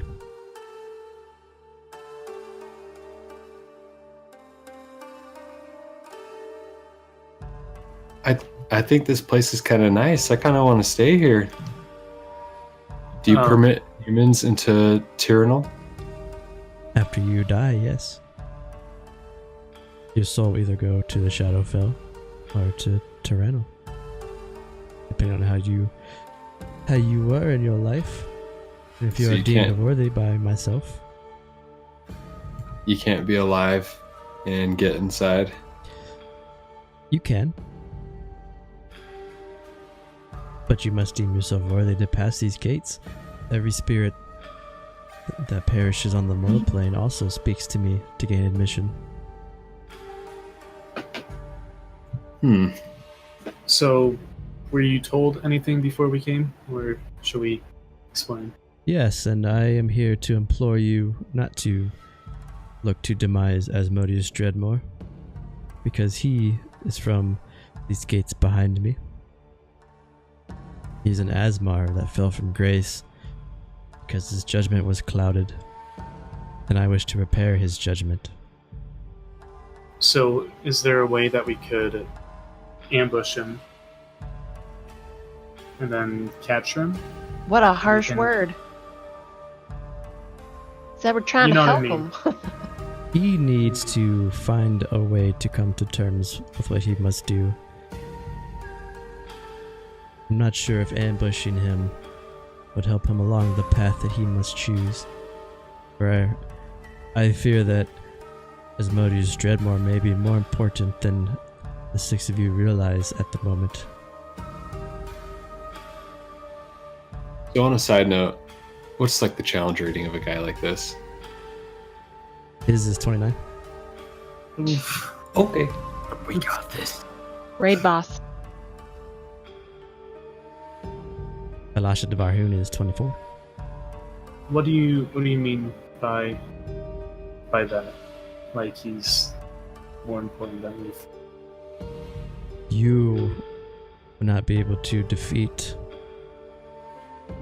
her grandfather without him, I fear.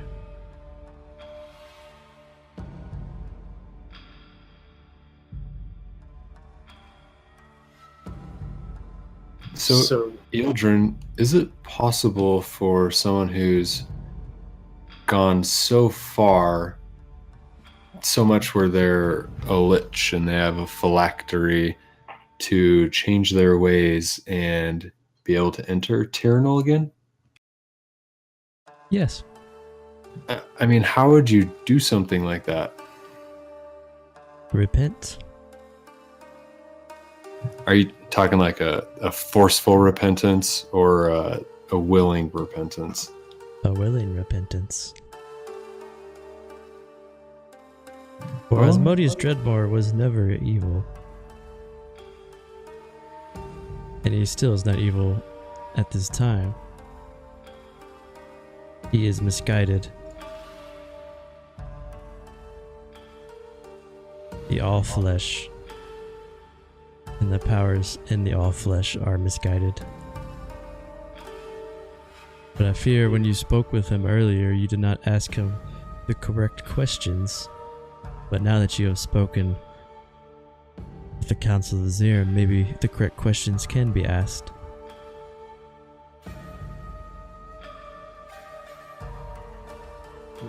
What did we forget?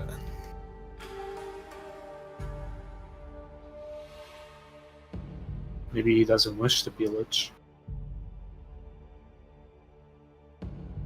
He does want to become powerful. I'm pretty sure he kind of wants to go do his own thing. Just wants to get rid of all the people trying to put a hold on him, it sounds like.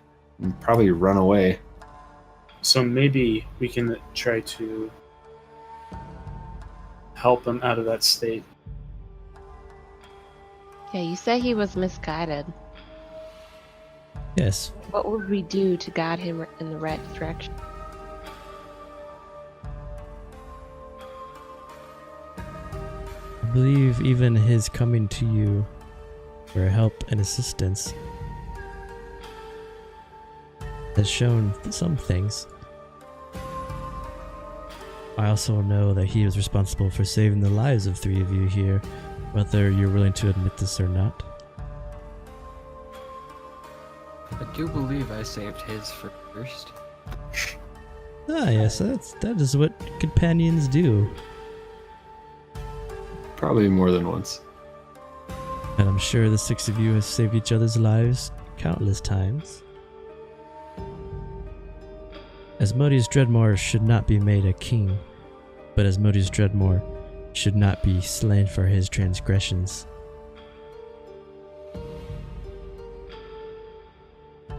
I'm trying to think of a way that we bring this up to him when we meet him again. That doesn't bring us to where he wants to kill us. Asmodeus Dreadmore is under a very powerful Death Knight, a very powerful sorcerer named Varus. They both wish to unleash Zardoon into the world with the help of undead, unspeakable beings, which I'm sure that you have come into contact with. Asmodeus Dreadmore controls these beings, but if he can control these beings and keep them silent, isn't that better than having someone actively using these beings to bring about a death god? Basically Lich King. This makes sense. You know, I personally don't have any beef with that Asmodeus fella. He seemed like he has more courtesy than some of us in our group at sometimes.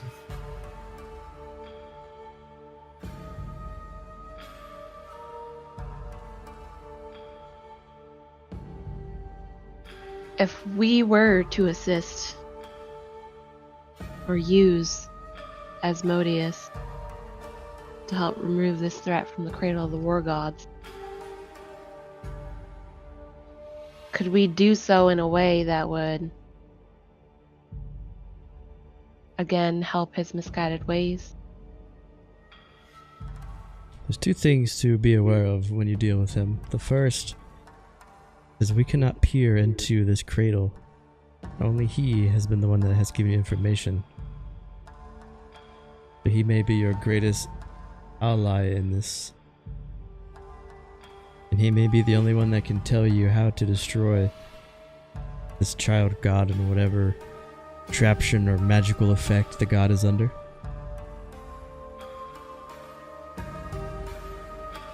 The second is,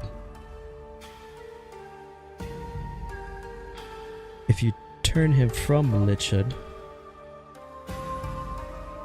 he may not see the error of his ways, but he may. You have to be the judge of that with how he reacts to you.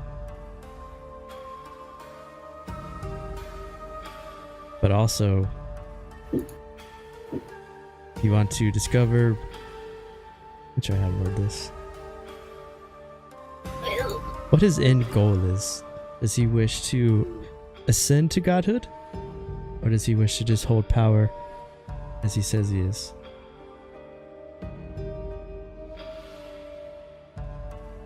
Well, I think one thing is for certain is that he doesn't really seem like a threat. You know, and I think about things that I'm concerned about that are threats to myself or other people that I know. You know, the names that come to mind are like Zardoon, Benazak, those guys. I don't know if I really care so much about this Asmodeus guy. I worry less about the gods and more of the things that are immediate. Why would Zardoon be concerned with someone like me? The concern is not if Zardoon is concerned with you, the concern is if Zardoon is going to emerge and turn the world of Derelos into a plague-filled undead wasteland. Could you stop Zardoon if he appeared, Yildren? By myself, no. What would it take? The other gods, let's say after the initial collapse of the Almighty and the initial bondages, have not shown much concern for what happens on the mortal plane. besides myself. They have gone silent. They reap the prayers, they hear the prayers, but they do not act.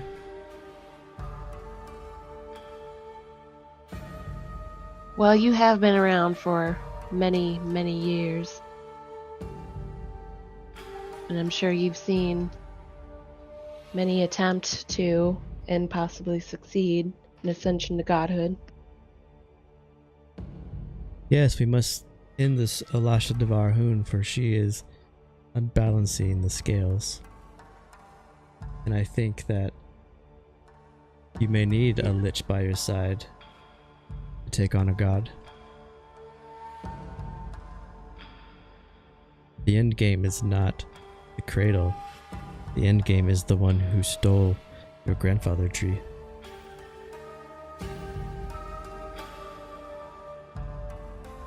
Ooh. It sounds dangerous. Well, if you guys need me, I'm gonna be over here, just relaxing. Eldrin holds his hand up and Falstaff begins to float. And as he's floating, he's so relaxed, it's like he's laying in a bed. Now, regardless, Asmodeus seems to be the key in bringing the healthy balance of Derelos back. I'm implying that you should use him to help you destroy the Spider Queen. Yes, you must deal with the immediate threat, but I can see it in your eyes that your end game is not the cradle, but the drow.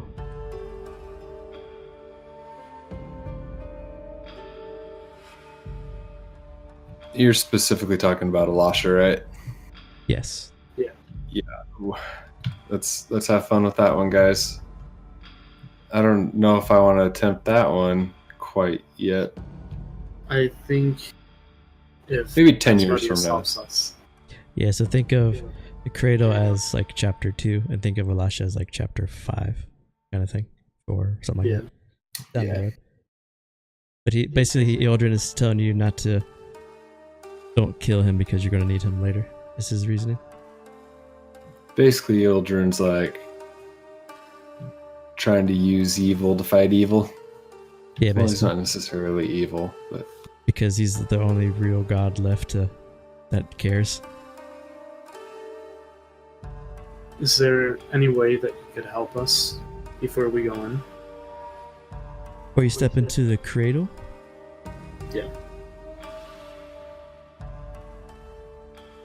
The dragons we were talking to before said they might be able to send some help coming down. Yes, I believe I can help the 6 of you.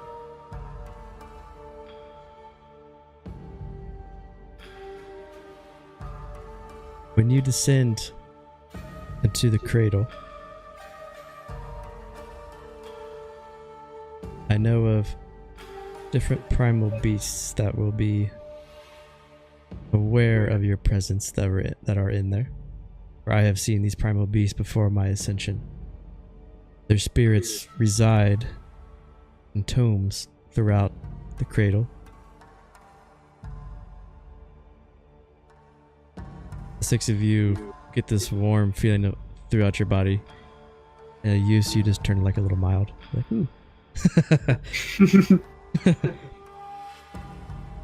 I am slightly less chilly. These 6 spirits, if you choose to accept them, can inhabit your body. And with my blessing, they will not overtake your mind, but they will give you boons should you find them.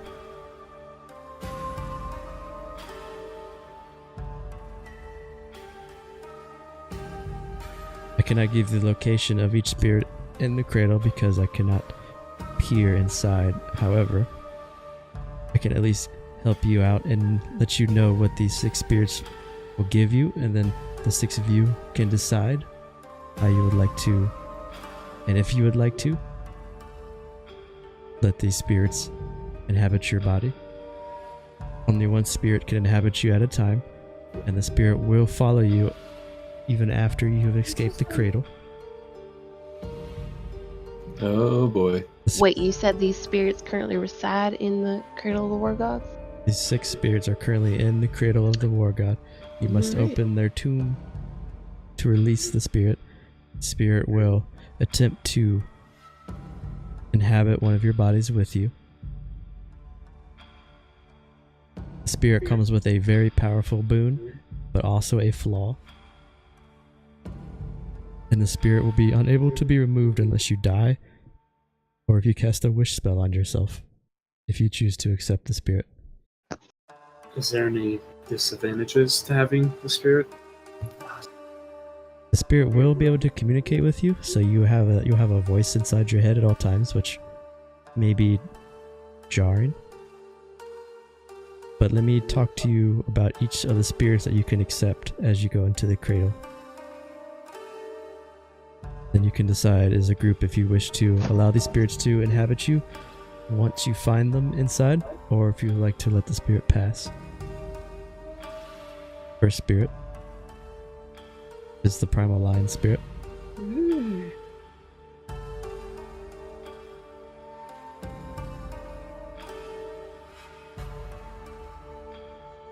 You will gain the power of the primal lion flaw. You will never show mercy to evildoers, which may make it difficult. However, when you take the attack action, you can make 1 extra attack, which means you get 1 more d20 dice roll with your bow or with your staff or whatever. So if you make 2 attacks, you'd make 3. That's OP. I'm not going to do that one. The primal elk spirit. You are wild and spirited. You are fearless and not afraid to take great risks. Your dexterity will instantly become 20. Ooh, Wow. ooh. Do it. The primal bear spirit. The primal bear treads forward with purpose. He is risk averse. He does not like risk, and he is a slave to routine, which is directly against the elk spirit. But you are a group. Your constitution score will immediately become 20.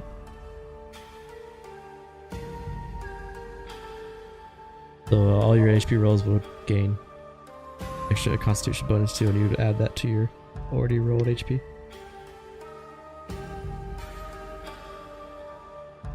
The Pegasus spirit. Pegasus is truthful and kind. If you have the Pegasus inhabited in your body, you must always speak the truth when you speak. And you will gain wings, and you'll be able to fly at all times with a fly speed of 30 feet.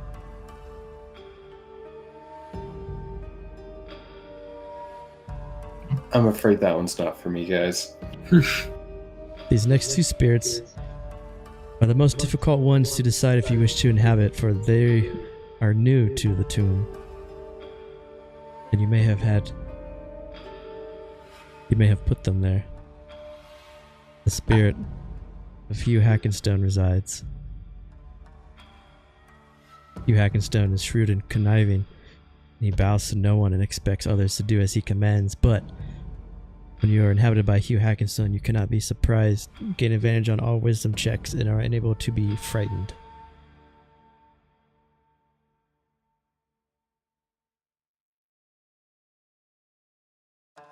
And the last spirit is the spirit of Piggy Pegtooth. She is nervous and obsessive. When she inhabits you, you can attune to 1 additional magical item for 4.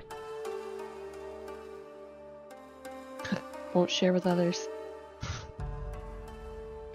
You can gain the flaws, deal with the boons, and the choice is yours. All of these are under lore handouts, under campaign handouts. You'll be able to find each of the tombs, and once you find the tombs and bypass whatever trickery is laying before them, you have the option to allow one of these spirits to go into your body with the blessing that I have given you.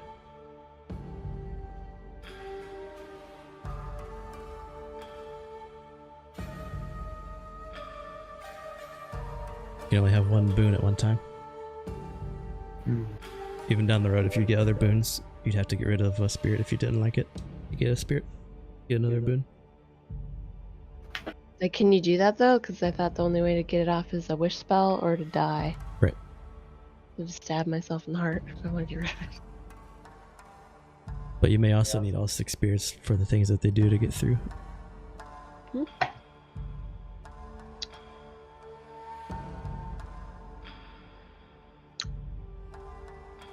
So, I mean, I'm normally truthful, so I could do the Pegasus. Would that mean, like, if I'm trying to deceive someone, I can't deceive? No, you gotta tell the truth. Or just not talk. Like, it forces you to, whatever you say, you have to be truthful no matter what it is. So, like, even if you're, like, at an inn and some fat old lady comes up to you and goes, hey, you have to be like, you're ugly. Rue could do maybe that. not that one. Rue speaks your mind. But they're made so that some of the flaws go against each other in the group too. Yep. Like the bear and the elk. Or like Hugh being all shrew. I mean, He would come in handy with hags around. Yeah. I think either the elk or the bear would be good for me. I think they're all good for me, none for you.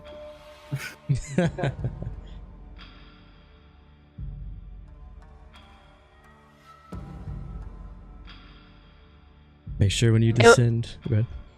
Sorry, and when I got from Oyoldrin, he basically said that like the other gods have kind of left the mortal plane to do its own will, but he's the only one that kind of stayed behind to help kind of keep a balance there. So is that what I got from that whole thing? So Yoldrin says, just to kind of make it a little more clear, the 7 mountains behind the gates house different deities, the Holy Trinity, and the other lesser deities that have chosen. The only other deity that is giving the world of Derelos any mind is the Fire King, Zelrek.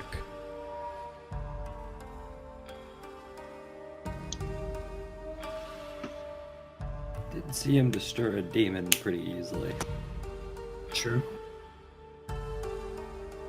Well, I guess I can say I was wrong about you. Is this the first time you've spoken to a god?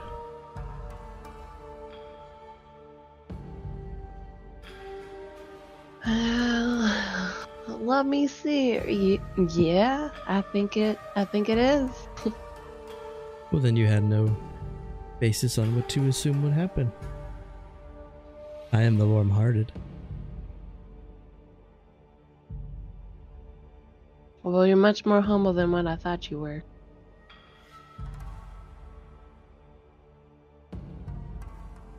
My main desire is to see that Pedrek, the dragon, does not emerge from the abyss.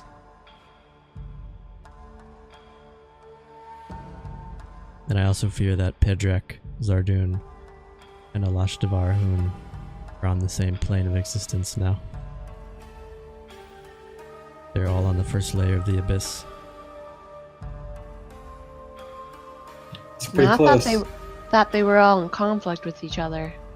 So if they're trying to plan something together, that's pretty big. Yes, let's hope they all stay in conflict with one another.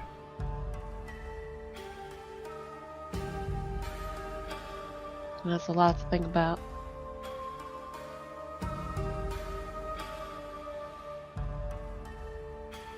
I hope these boons will assist you once you find them inside the cradle.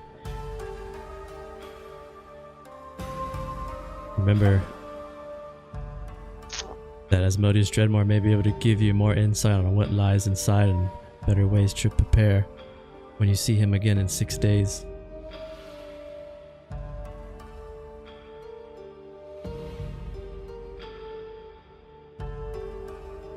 And if you wish to forego the cradle, because you think it is beyond your might as a group. And Candruss and the rest will deal with whatever emerges with how they see fit.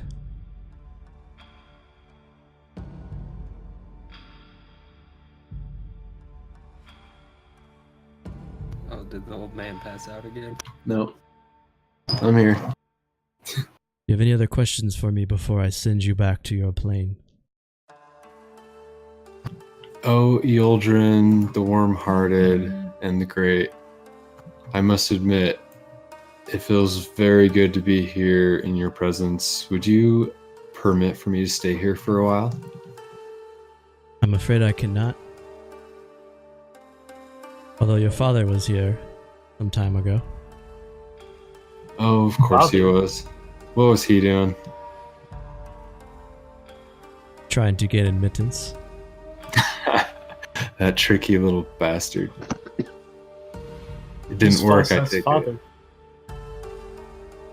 Don't worry about it.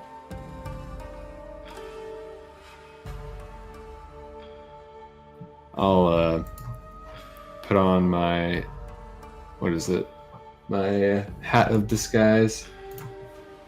I'll turn into the appearance of Perrin. And I'll step in front of Jax. Jax, this is my father.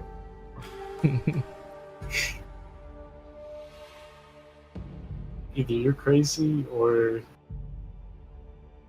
Yeah, that's probably true. I am a little crazy, but Perrin is my father. And there it is. I can't really say that surprises me. I know. What does that mean? Are you calling my dad old? I'm calling you both senile. Well, that might not be false either. As long as you're not my father, I'm okay with this. Dramatic reveal. Right. Well, Ealdrin, that's a shame. Maybe someday you'll let me bask in your warmth. Your time on the mortal plane has come. You'll stand before me and I will deem your worthiness to enter the gates. Oh, good luck to me on that one. You've done good in your time. I'm glad you think so. Where would you like to be returned to on the mortal plane? Can you send us to Vardar? You can? And before we leave, I mean, no doubt, we'll work with, well, I can't say no doubt, but I'm surely willing to work with Asmodeus to help take care of this problem in the Cradle of the War Gods. Hopefully But if we do fail, you're saying we can put our confidence in you, that you're putting the Council of Zerm as protectors to anything that might reveal itself from there. My good friend Candruss fought by my side during the Scale Wars when Pedrak tried to take Derelos for herself. I'm sure he will do so again if once this evil rises, if it does.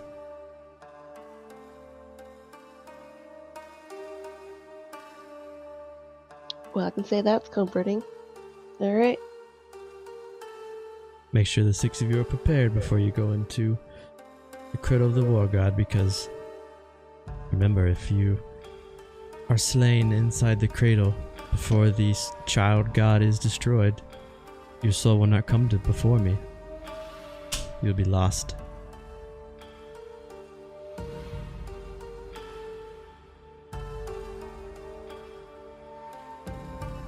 And with that, I'll bow. you guys all vanish and land on the same teleportation circle that you guys used to get to Vardar the first time. It's only been a day. See, Rue, that went much better than you thought. As you guys land in Vardar, it's about... Yeah, you're right, and I won't be so quick to judge next time. And hopefully you guys can do the same next time we see Asmodeus. Oh, bird! Oh, shit! About 7 o'clock at night, the sun's starting to set. Damn. Not being so quick to judge is forming judgments off of what I've seen him do. And I'm sure you're just an innocent little apple as well, huh? I never killed an unarmed prisoner that didn't have intent to, that was fully willing to surrender. I have killed somebody that was unarmed once, though. We've all done bad things. We've all done good things.